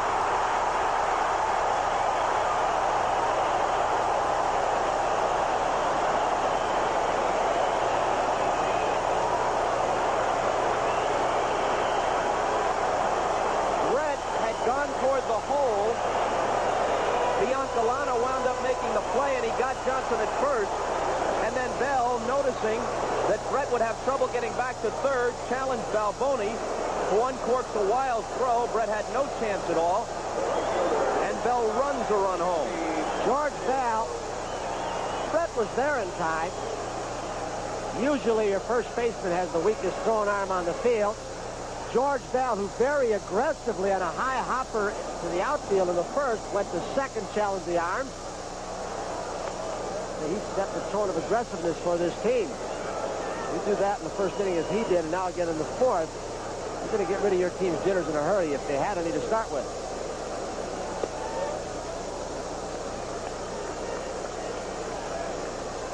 Brett did get back to the bag just barely in the nick of time, but Balboni had to hit a moving target, and Brett wouldn't have had time to set himself, so it was a good gamble by Bell. You saw in that replay, an excellent one by you guys, that he couldn't get the ball that first baseman's glove, and I believe as it rolled around that big glove, he was a DH at times in the minor leagues. He didn't get a grip on the ball, it squirted away.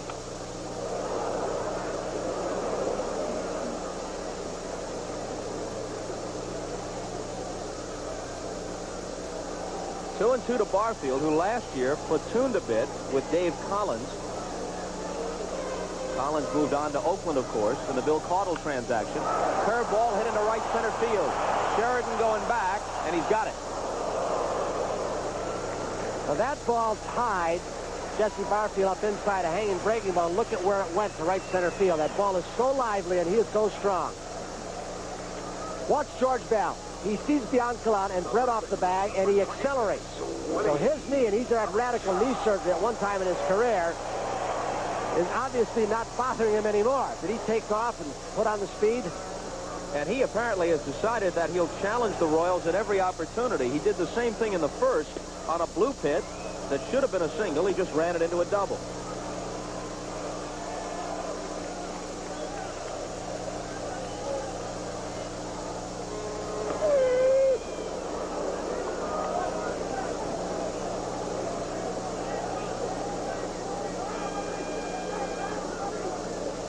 Mullenix next. Into center field, Willie Wilson comes on. Technically, this will be an earned run because if Bell is assumed to have been safe at third, and that would be the logical assumption, he would have scored on Barfield's fly ball. So not an unearned run, although there was an error in the inning. We'll be right back after these messages from your local station.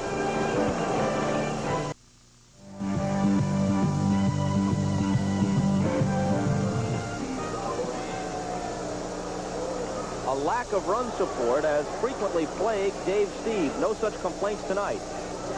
He's ahead 6-0 as he goes to the fifth and faces Balboni.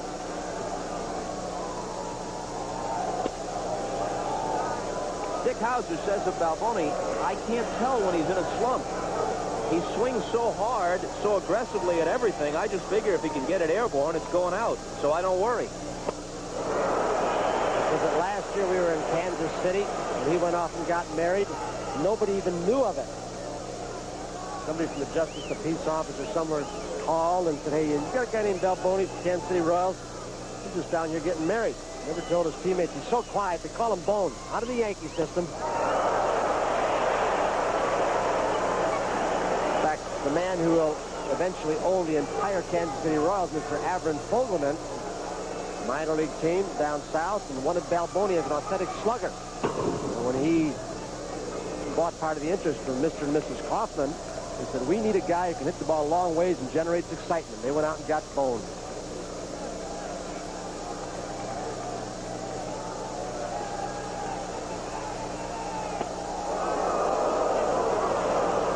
On Balboni, here's the good, 36 homers, 88 RBIs, the bad, 243, and the ugly, 166 strikeouts. And there's another one. Took something off his breaking ball. Steve will throw a curve and a slider. And do a bunch of things with that fastball. He just took something off it. It was more of a slurve than the hard slider. Jim Sundberg.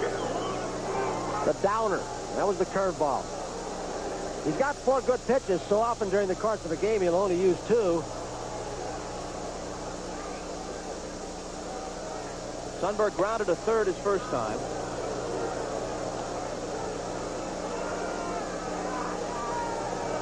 Six times a Gold Glove winner. Always a workhorse behind the plate. Many seasons where he caught over 150 games. Warm-up action is getting hot and heavy now in the Royals bullpen, so perhaps Steve Farr is done for the day.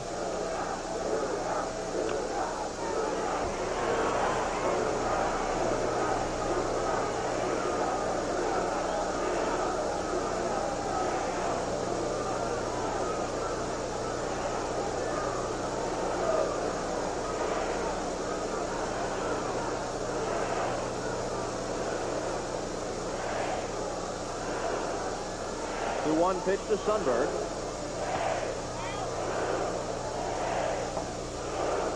Heard so much that the ball is so much livelier this year and last year. Sundberg hit a ball. He's a strong guy, but he's never been known for a lot of power numbers. Dead center field in Kansas City about 4:30.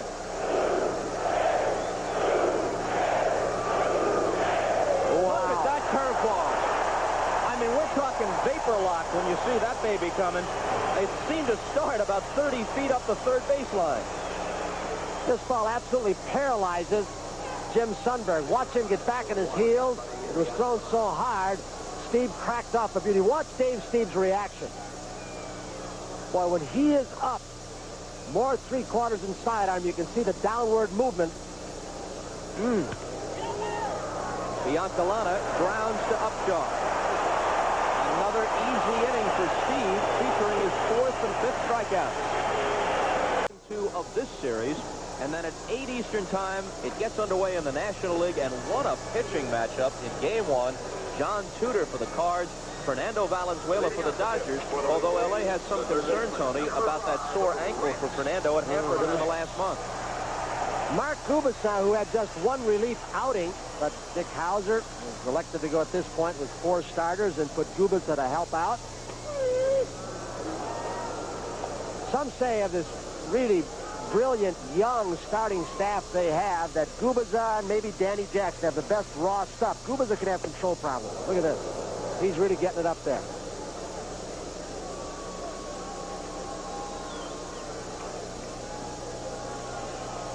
Gubicza is a Philadelphia product, born and raised there. 6'5" and 210. Mullenix skies one to right center. Sheridan and Wilson, and it's Sheridan just short of the track.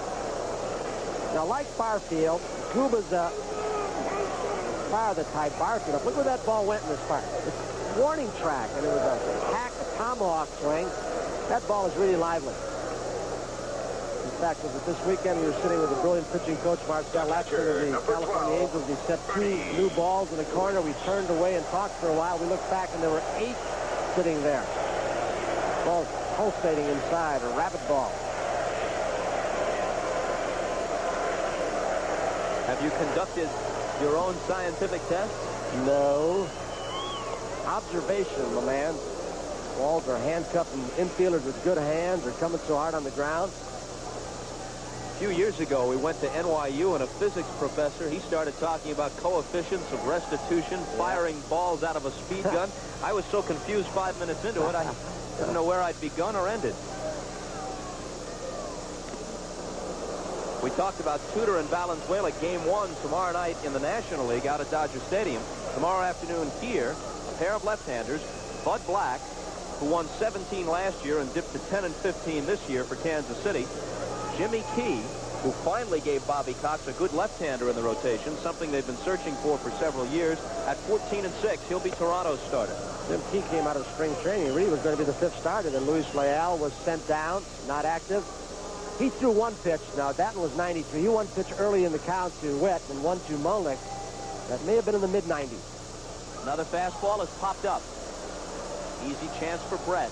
There are some who say that Brett may win the Gold Glove this year, and his improvement defensively has been overshadowed by another great season with the bat. George came to training camp about 15, 20 pounds lighter than in 1984, and losing that weight helped his quickness.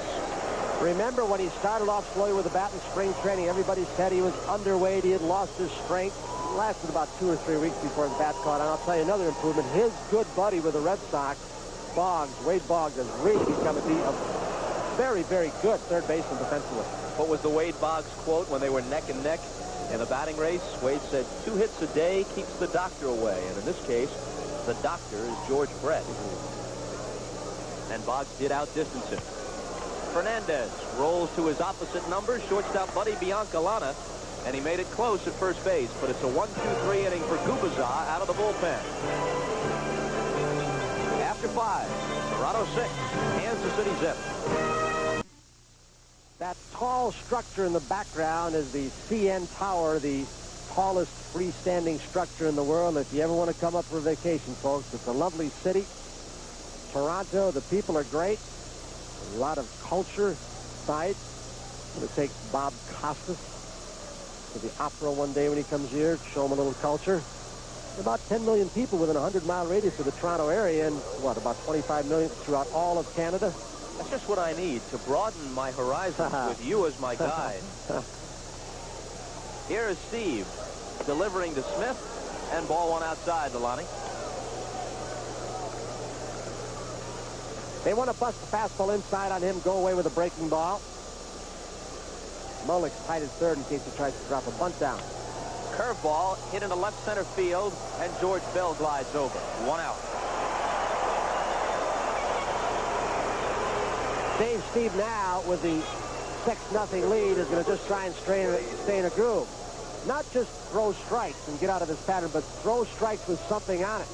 Try and stay ahead in the count. In fact, with Bobby Cox's plans hold the way he wants it, he'd like to go with 3 starters. If Steve has a low-pitch game, or he gets a reliever in, he might be able to do that. Mullinex creeps in at third, with Wilson a threat to bunt. 2 quick strikes. Dave Phillips is in good voice tonight.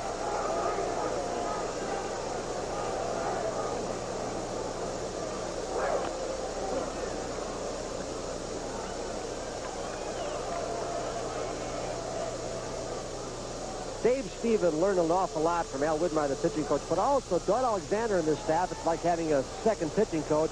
He knows how to dissect the lineup, and he really wants to get Wilson out. They got him. And Brett come to the plate without the man on base. They checked with Ted Hendry down at third, and Wilson is a goner. 6th strikeout for Steve. I didn't think he went after it, but a replay may disprove it. It's a breaking ball way inside. Now, the bat crossed the plate, but did he break the wrist? Depends which way an umpire's going to call. I don't think that's a swing. He has checked it, and the body has gone around, but he's really checked the bat part and the hands part. More often than not, you're going to see that called a strike these days in the major leagues. To no one's surprise, this guy has both hits off Steve. And both were really scorched. A double off the wall in dead center in the first, and a line single to right center in the fourth.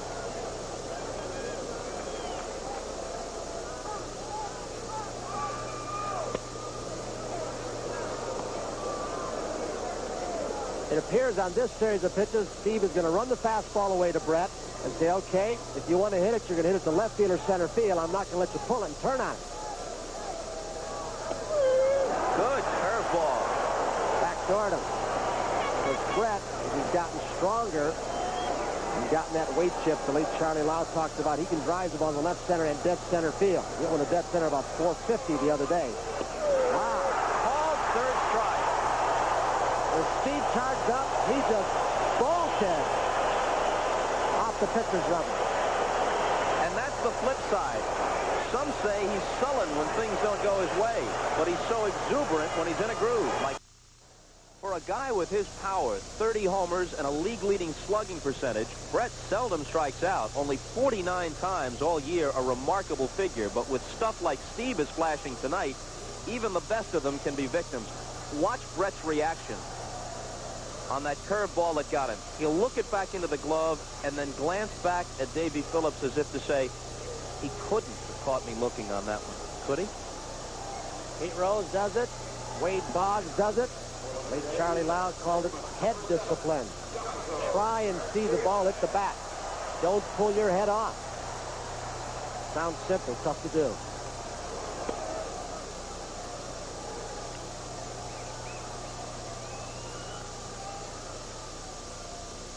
Garcia leading it off in the bottom of the 6th. 6-0 Toronto. Sheridan with a chance in right, and he has it. So Garcia is 1 for 4, and that'll bring up Mosby, who's 0 for 3. Right-handed hitters don't care a whole lot to bat off a guy like Gubas. He's a little bit wild, loses sight of the strike zone on occasion. He throws so hard.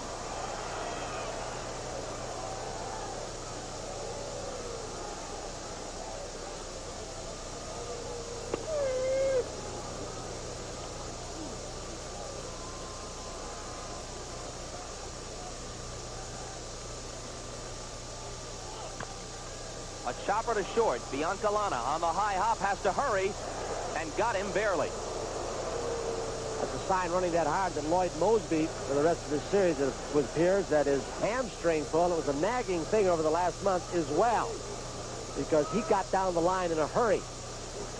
the left fielder, number 11, George Bell. Is this fella George Bell the Blue Jays MVP? He was the first 4 months, and as Rick Dempsey said with Dick Enberg in the pregame spot, Barfield might have been. Bobby Cox has said he thinks Dennis Lamp is for what he's done in middle relief. I think Tony Fernandez has hit around 290 all year and fielded out of sight. The key for the Blue Jays, balance. No one is having what is likely to be a career year for him, but everybody has contributed. No 20-game winner. In fact, only one pitcher won as many as 15. That was Doyle Alexander. Nobody in the top 5 in any of the major offensive categories. In the air to right, Sheridan coming toward the line, loses his cap but not the ball. The Blue Jays didn't have any all-star starters, and yet only the Cardinals in all of baseball had a better record. We'll be right back after these messages from your local station.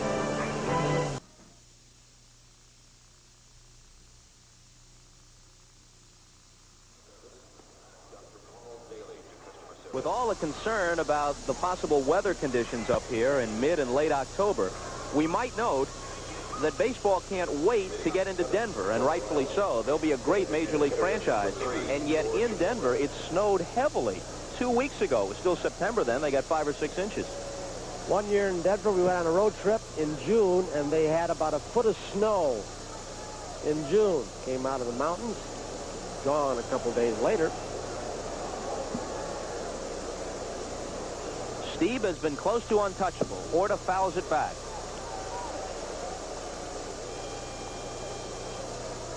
Sometimes this man is his own worst enemy. You've heard that before. Jack Morris was that way a year or so ago. Remember when Parrish got all over him and said nobody wants to play behind you. Morris has changed, and Steve is changing gradually too. No play for Upshaw. 0-2 to Orta. Maybe Steve over the last part of the season. He would never do this in past years. He was so hard on himself. He's talking to the opposition players the day before he pitches around the batting cage. He's loosening up. Of course, if you got about a $25 million contract, you wouldn't have much trouble loosening up either, would you? And I think that's U.S., not Canadian. Canadian's about $35 million. About $12 million U.S. guaranteed. It's a lot of dollars in any currency. Again, we remind our viewers we'll select the NBC Light Beer from Miller Player of the Game at the conclusion of the contest, and Steve is at the moment the runaway choice.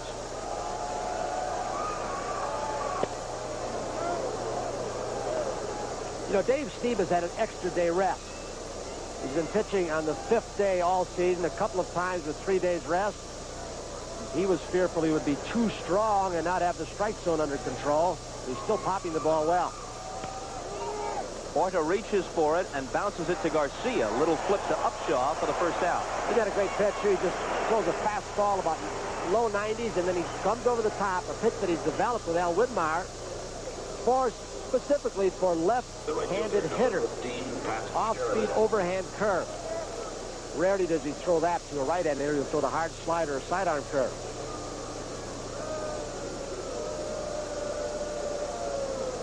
So Steve is working with the extra day's rest tonight, but might come back on 3 days rest in Game 4. So that if it went 7, conceivably Bobby Cox could use him 1-4-7.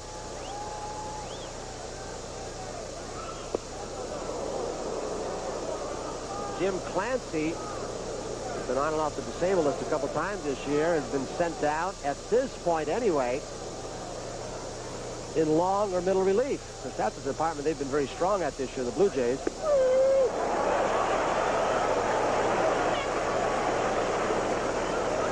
Dick Hauser will go with 4 starters. Lee Brandt, who was knocked out early tonight, Bud Black tomorrow, Saberhagen in Game 3 at KC, and then Danny Jackson in Game 4. There's strikeout number 8.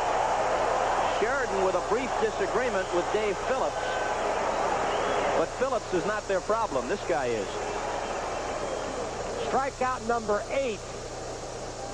And when you've got a guy throwing in the low 90s with Steve's movement and spotting the ball, and he can throw that, nothing you can look for but the fastball off this kind of stuff, and you'll get a lot of called third strikes. He's done that already today. Well hit by Frank White, but George Bell is there to take it. It's the third consecutive 1-2-3 inning for Steve, who's now retired.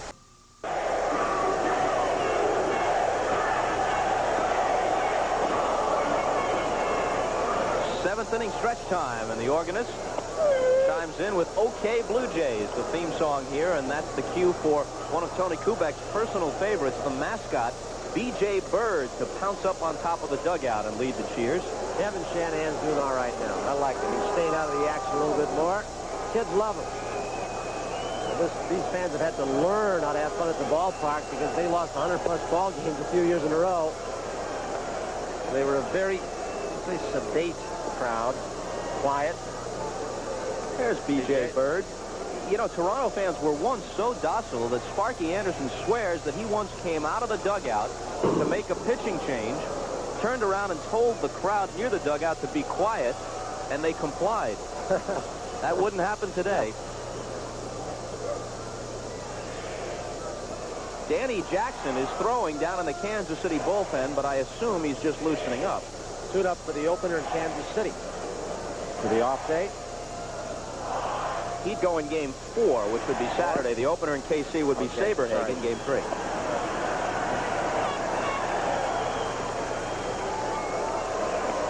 Two and two to Cliff Johnson. You know, that may be something being forced by California, that day game on Saturday. Have Saberhagen pitch Saturday night for the clincher. Takes the start of this series. If it goes 7 away from Saberhagen, who's been their ace. Cliff Johnson went around and strikes out to open the 7th. You look fastball off Kubas also. When he gets the curve, even though this is way out of the strike zone, he gets Cliff Johnson. So the granddaddy on this staff started this ball game. Charlie Leibrandt. You look at the other kids, Saberhagen, early 20s, Jackson, same way. Gubas the same way. Black's not ancient. They're going to be around a while if they can keep signing them. And Avron Fogelman, new owner, been signing some lifetime deals with some of these players. Bud Black, tomorrow's pitcher for Kansas City, finally got on the beam with a big win, a 4-0 shutout in that series against California. He'll be pitching with a full week's rest. Out of play. He did not have a good year, but he did throw exceptionally well in his last outing. Something was missing from his fastball, and Gary Blaylock, with a little help from Jerry Terrell, who did some advanced scouting, saw that he was standing a little bit too straight. Tried to rectify that. Perhaps they have now.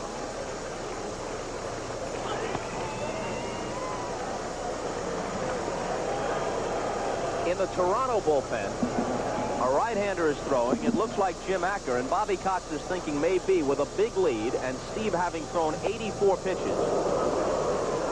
And with his plan to use Steve on 3 days rest to try and pitch him as many as 3 times in the series, Bobby may be thinking, what the heck, I'll get Acker in there and give Steve a couple innings rest. Not extend him too far. Barfield draws a 1-out walk. Dave Steve with hitting instructor Cito Gaston. Is Steve charged up? He can't wait to get back out on the mound.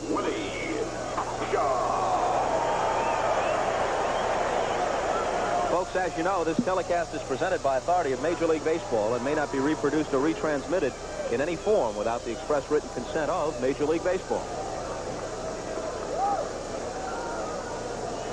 Upshaw takes the ball. The Blue Jays with 2 in the second, 3 in the third, and 1 in the fourth. They lead it 6-0. And Steve has allowed only 2 hits through 7 innings of work, a double and a single by Brett. You just saw a changeup from Gubazan. That's something that pitching coach Gary Blaylock's had to work on with these kids. Saberhagen has a good one. Of course, Leibrandt learned in the minor league. But the Gubazas and the Jacksons, hard throwers, a little tougher to teach it to. I don't believe it's the full house here. They had 47,000, the season high, or the club record on Friday against the Yankees.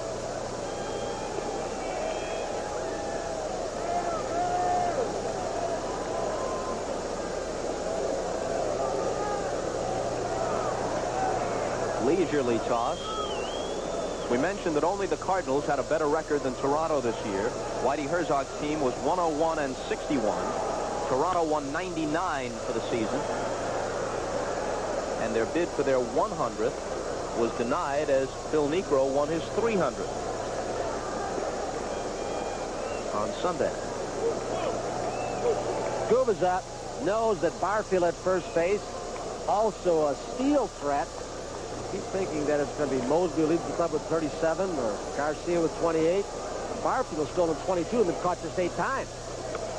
You don't expect sluggers to do that. The count goes full now. Mullenix on deck. Bobby Cox usually runs in these situations. We'll probably count on it. There he goes. Swing and a miss. Throw by Sundberg. He stole it.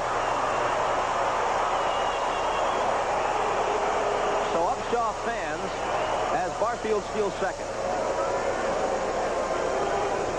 One of the reasons that Barfield's all-around play has improved so, not only the bat, defensively, the throwing, he knows he's going to be in the lineup every day. I believe that ball, or the glove with the ball in it, hit his elbow or left arm. Picks up the ball in case it's put into place so he wouldn't be doubled off. But he doesn't have to worry anymore about being platoon as he was for a few years here, and if he goes 0 for 4, he might not play the next day. He's really been in the flow of the pennant race all year. Bobby Cox's team took up residence in first place on May 13th, and they never checked out of the penthouse, although they were threatened. Their lead, which was 9.5 over the Yankees on August 3rd, shrunk to 1.5 after they lost the first game of that 4-game series at Yankee Stadium on September 12th. Biancalana gloves the soft liner, and that takes care of Rance Mullenix and the Blue Jays in the 7th. Steve and company lead it 6-0. We'll be back. There's your line score with Toronto leading in Game 1 of the ALCS, 6-0. Dave Steve has now a string of 10 consecutively retired. He had 9 earlier in the ball game. When you strike out 8 and you walk just 1, Bobby Cox may not want to push him too far so he can come back. And this man, who's become the stopper when he came up in August, Tom Henke. They call him the Terminator. Terminator South, I guess. Jeff Reardon in Montreal, Terminator North. He can throw hard.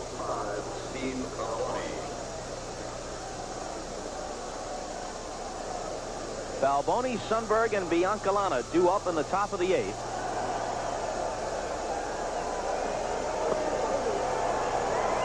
Ball 1 to the native of Brockton, Massachusetts. Yet another Brockton belter, joining Rocky Marciano and marvelous Marvin Hagler.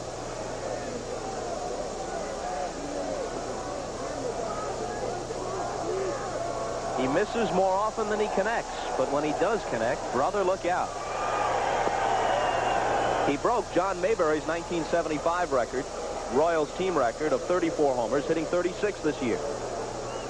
Steve taking more time between pitches now. Not saying it's an indication he's tired, but he didn't throw that last ball very well.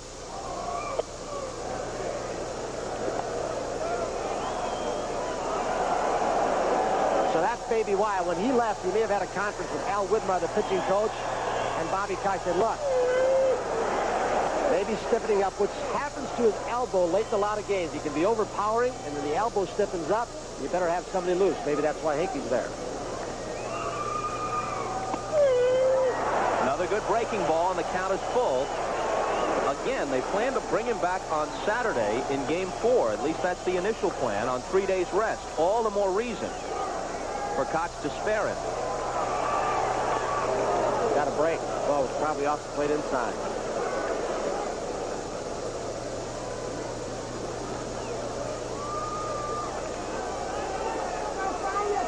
It's the first time Steve has done that in this ball game. Remember Jim Palmer, who always threw a lot of balls back? Steve does that. It's sometimes superstition. Sometimes he wants the ball with larger seams for a slider. Sometimes just out of who knows what. Ow. I think that already went. Right off the mask, it appeared. This is the man probably they can least afford to lose in this league championship series and at the end of the year, too. Because Ernie Witt has been a durable man with Buck Martinez going down with that fracture against Seattle and a double tag at home plate, really. They lose Witt, they'll have to go Jeff Herron, the youngster who played double A ball this year.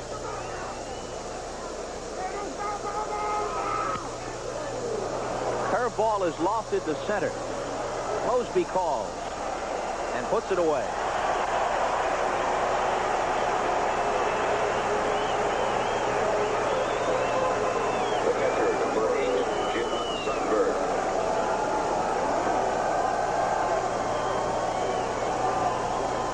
I believe that was a hanging curveball. Balboni got on 3-2. Was up in the strike zone out over the plate. And the little change of speeds had him a little out in front. Got two people throwing in the bullpen now for Toronto. Gary Lavelle is up. Left-hander who had some shoulder soreness, and they were doubting whether or not he'd be able to make it in postseason, but they decided yesterday to activate it. Elbow rather than the shoulder. He's had one cortisone shot that popped out again on him in Detroit last week, so they had to make a critical decision. Wanted that left-hander down there, so they chose him instead of Steve Davis, the youngster. Gary Lavelle over from the National League. He hasn't been able to break that slider off this year, and he's been inconsistent at times. He may be just loosening up to see how the elbow has reacted, throwing a couple days in a row. 1-2 pitch. Curveball hit into left center. Mosby and Bell. Shaker wants it, and he has it.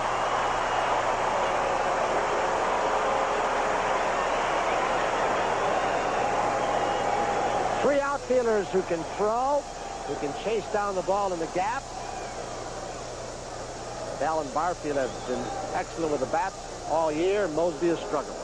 Biancalana is now called back, and here comes the veteran pinch hitter, sometime DH, Dane Orge. Yes, that was his brother Garth, who started at third base for Toronto. It's the first time in League Championship Series history that brothers have opposed one another. Of course, it's happened in World Series play. Fleet and Ken Boyer in 1964, and perhaps a couple other cases. But this is the first time in the playoffs. Dane is the older of the two. You may recall the great. That's Garth in the middle. Jeff Ross, the equipment man, and Jim Clancy taking a snooze with a mustache on the left of your screen. Fouled off with Witt coming back and running out of room. You may recall the great World Series Dane Orge had as a designated hitter for the Cardinals in 1982. He had 9 hits in that series against the Brewers. Did the prime minister of one of his age or the commissioner get that foul ball? One of his party did. It was in their vicinity. Prime Minister Mulroney standing up in the dark coat. Baseball Commissioner Peter Uberoff. Left center, low on your screen, Mr. Lee MacPhail, who probably did more to solve the impending strike that turned out to be a mini strike. If not for Mr. MacPhail, would have been longer. In fact, they're going to have the Leland MacPhail Trophy awarded to the winner of this playoff. Well hit by Dane Orge, and that is up the gap for extra bases. It'll be a pinch hit double for Dane Orge.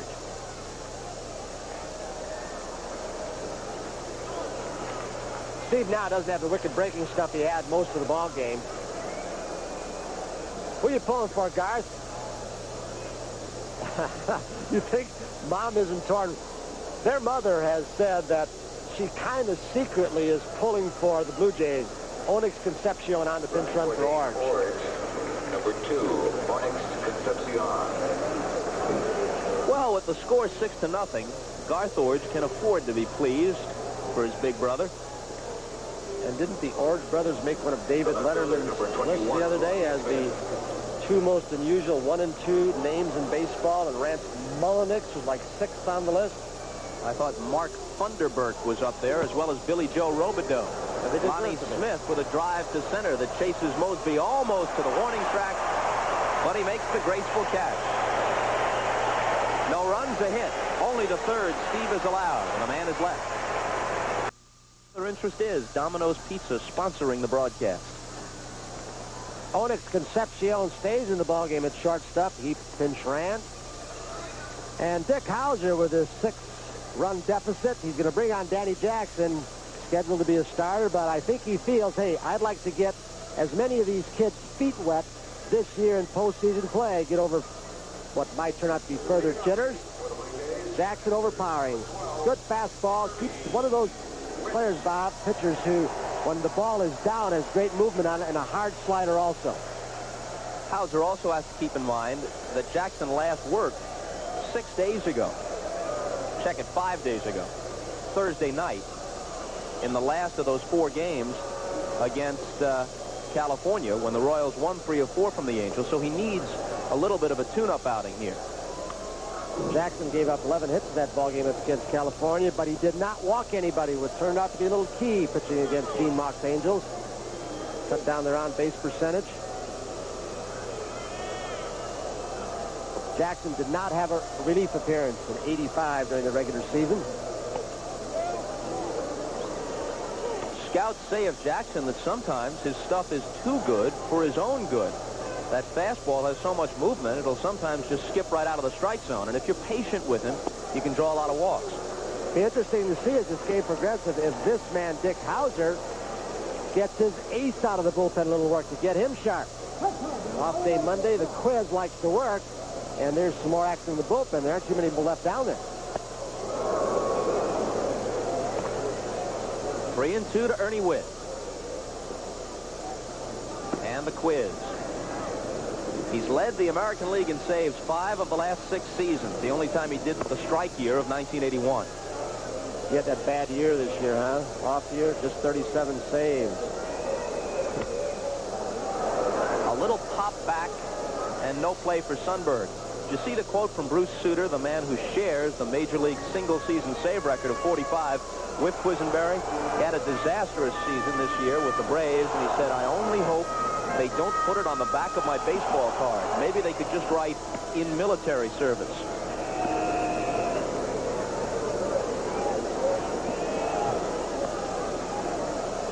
Three-two pitch. And they'll do it all over again. Well, his delivery, Jackson, can be murder on left-handed hitters. He crossfires a little bit. He throws very hard, as we said. But when he steps over toward that first base dugout, he'll get a lot of left-handed hitters bailing out. He throws so hard.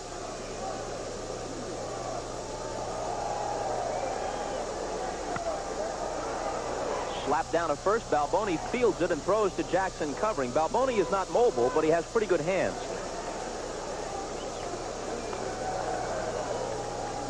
Who was it described Balboni as a condominium? Is he big? Some quipster.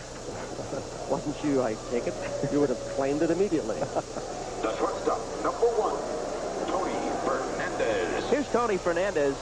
Interesting about him in that, in your opinion, and you see him frequently, Tony, he is already the best defensive shortstop in the American League.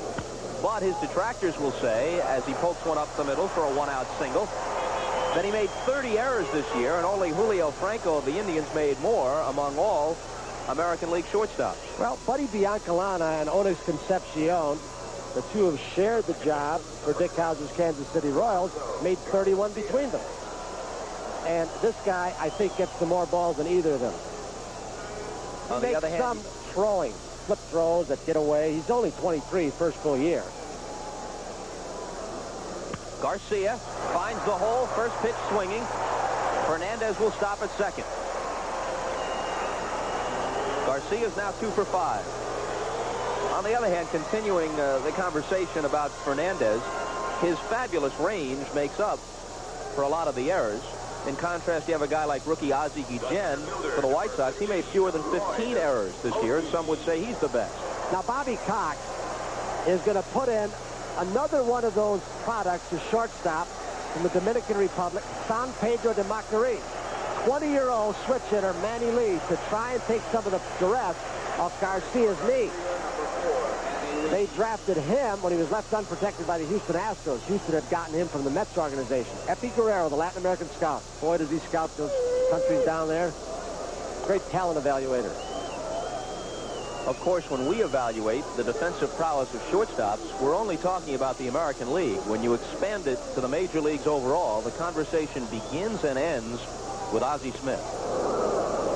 Well, Sparky Anderson made a comment about that. He said if you would put Fernandez at his age and Smith at his age right now and say, who would you want? You would find a lot of managers would say, over the long haul, Tony Fernandez. Talking age, offensive production, although Ozzie's had an outstanding offensive year this year. Jackson makes quick work of Mosby, striking him out on 3 pitches. There's George. George Sparky Anderson, who last year just ran through postseason play. Defeated these Kansas City Royals 3-zip. San Diego took him to, what, 5 games? Sparky has no clout. He couldn't get a seat in the better section of the press box. They put him way out in the boondocks.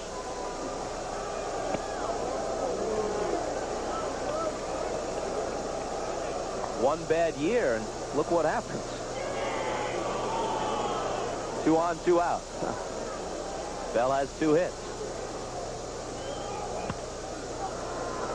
Slow roller down a White. 6-time Gold Glover throws Bell out. The Blue Jays don't score, but they sit comfortably with a 6-0 lead. We continue tomorrow with Game 2. Jimmy Key against Bud Black at 3 Eastern Time, and then Vin Scully and Joe Garagiola swing into action from Dodger Stadium. Game 1. Eagerly anticipated series, the Cardinals and the Dodgers. Tudor opens against Valenzuela at 8 Eastern Time. Mandy Lee stays in the ball game. In for Damaso Garcia, and here he comes, Tom Hankey. He's going to light the radar gun up if he's throwing like he has very often in September and August. Gets it up to about 95.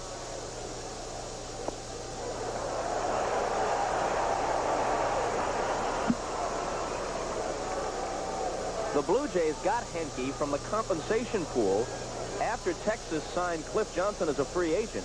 The Blue Jays were entitled to a selection out of that pool, and Texas didn't protect Henke. Wilson lines a leadoff single to center. Now, if you're sitting in the Texas front office now with Cliff Johnson gone, how do you view that transaction? Wouldn't you much rather have Henke? Hard to let an arm like this get away. Henke tried the split-fingered fastball, forkball, if you will, on Willie Wilson. He rifled it to center field. It's been a pitch he worked on in the winter baseball in Venezuela to try and get left-handers out. Also throws a slider. Mainly it's heat. Henke will be the last player ever at this point, I believe, taken out of that compensation draft. That was the big strike issue, the 50-some-day strike. Neither side bothered about it. Upshaw playing behind Wilson. That was the big deal in '81, and then it just went away in the new negotiations. Brett is 3 for 4. Wilson will streak to third. 5 hits for the Royals, and 3 of them belong to George Brett, who came in with a career league championship batting average of .338, and obviously has hiked it considerably tonight. And Ernie Witt is going to go out and stall for time because Bobby Cox isn't going to take any chance of letting this lead get away. He saw that so often the 2 or 3 years prior to this one. So Dennis Lamp, who's been so excellent in long and middle relief, with 11-0 record, gets tossing softly. They really struggled out of the bullpen, and Bobby Cox has said many times this year when asked the biggest improvement on your ball club, he said without a doubt the bullpen. Remember, Caudle hasn't done what they thought he would, nor has Lavelle. So Steve allowed only 3 hits, striking out 8 and walking 1 through 8. Henke allows singles to the first 2 men he faces. Steve had a big lead shutout a couple of times in these situations and lost, and once Minnesota wants Cleveland. Orta with a fly ball down the right field line. Barfield into the bullpen, has room. Wilson's not coming home because of the score and because of that guy's arm. He had 21 outfield assists this year, the most in the American League. He found the bullpen so he wouldn't run over the hump. Think about him. He's always had the strong arm. Bobby Dorr, their hitting instructor for many years. When he first saw him, said, watch this kid throw. He's going to have one of the best. It was inconsistent. He'd overthrow cutoff, and not anymore. He's usually right on the money. He's become the complete player. Fastball blown right by Pat Sheridan. Tom Henke is from Taos, Missouri. A town so tiny, population less than 1,000, that they have no local newspaper. And so they post his updated statistics on a bulletin board at the grocery store.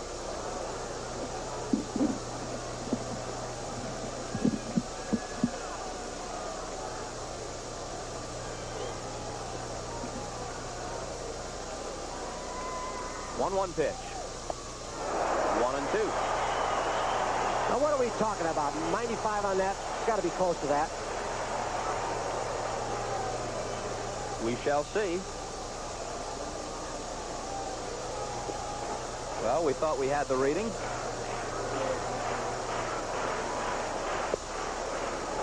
Upstairs is where his ball really takes off. If you go after that pitch from the belt on up, last two are 92, appeared to be a lot harder. He's throwing harder than Steve was, and Steve had it up to, what, 92? I don't trust this gun. Scuba's a 93. It can be inconsistent. Some things deflect off screens and forkball. Upshaw gets one. Henke covers. Safe. He couldn't hold the ball, and they don't have the shutout. Wilson comes across with what appears to be a consolation run.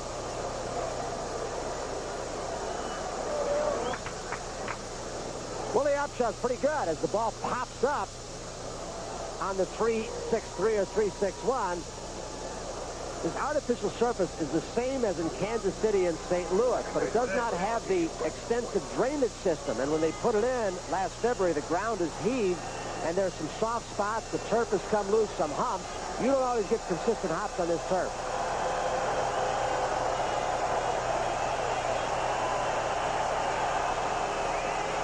Breaking ball outside, and now, although some are heading for the exits, most of those who remain get up on their feet.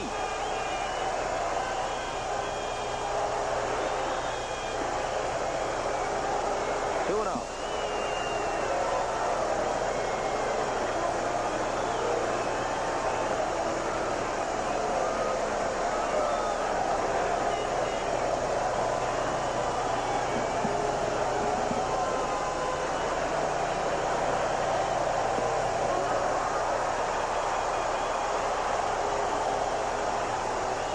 Looking at 0-10 as a postseason managerial record, which is coincidence. It has nothing to do with confidence.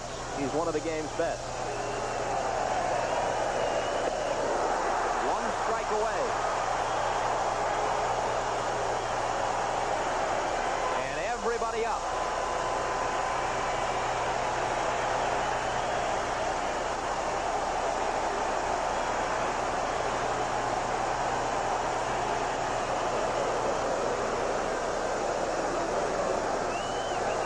Count to Frank White. Balboni next if they prolong the inning.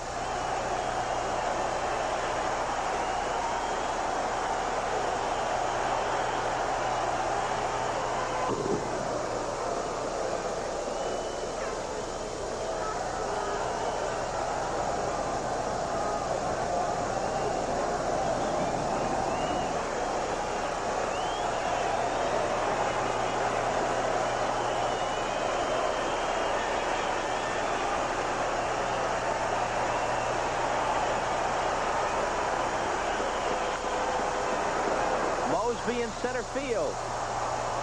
Tracks it down.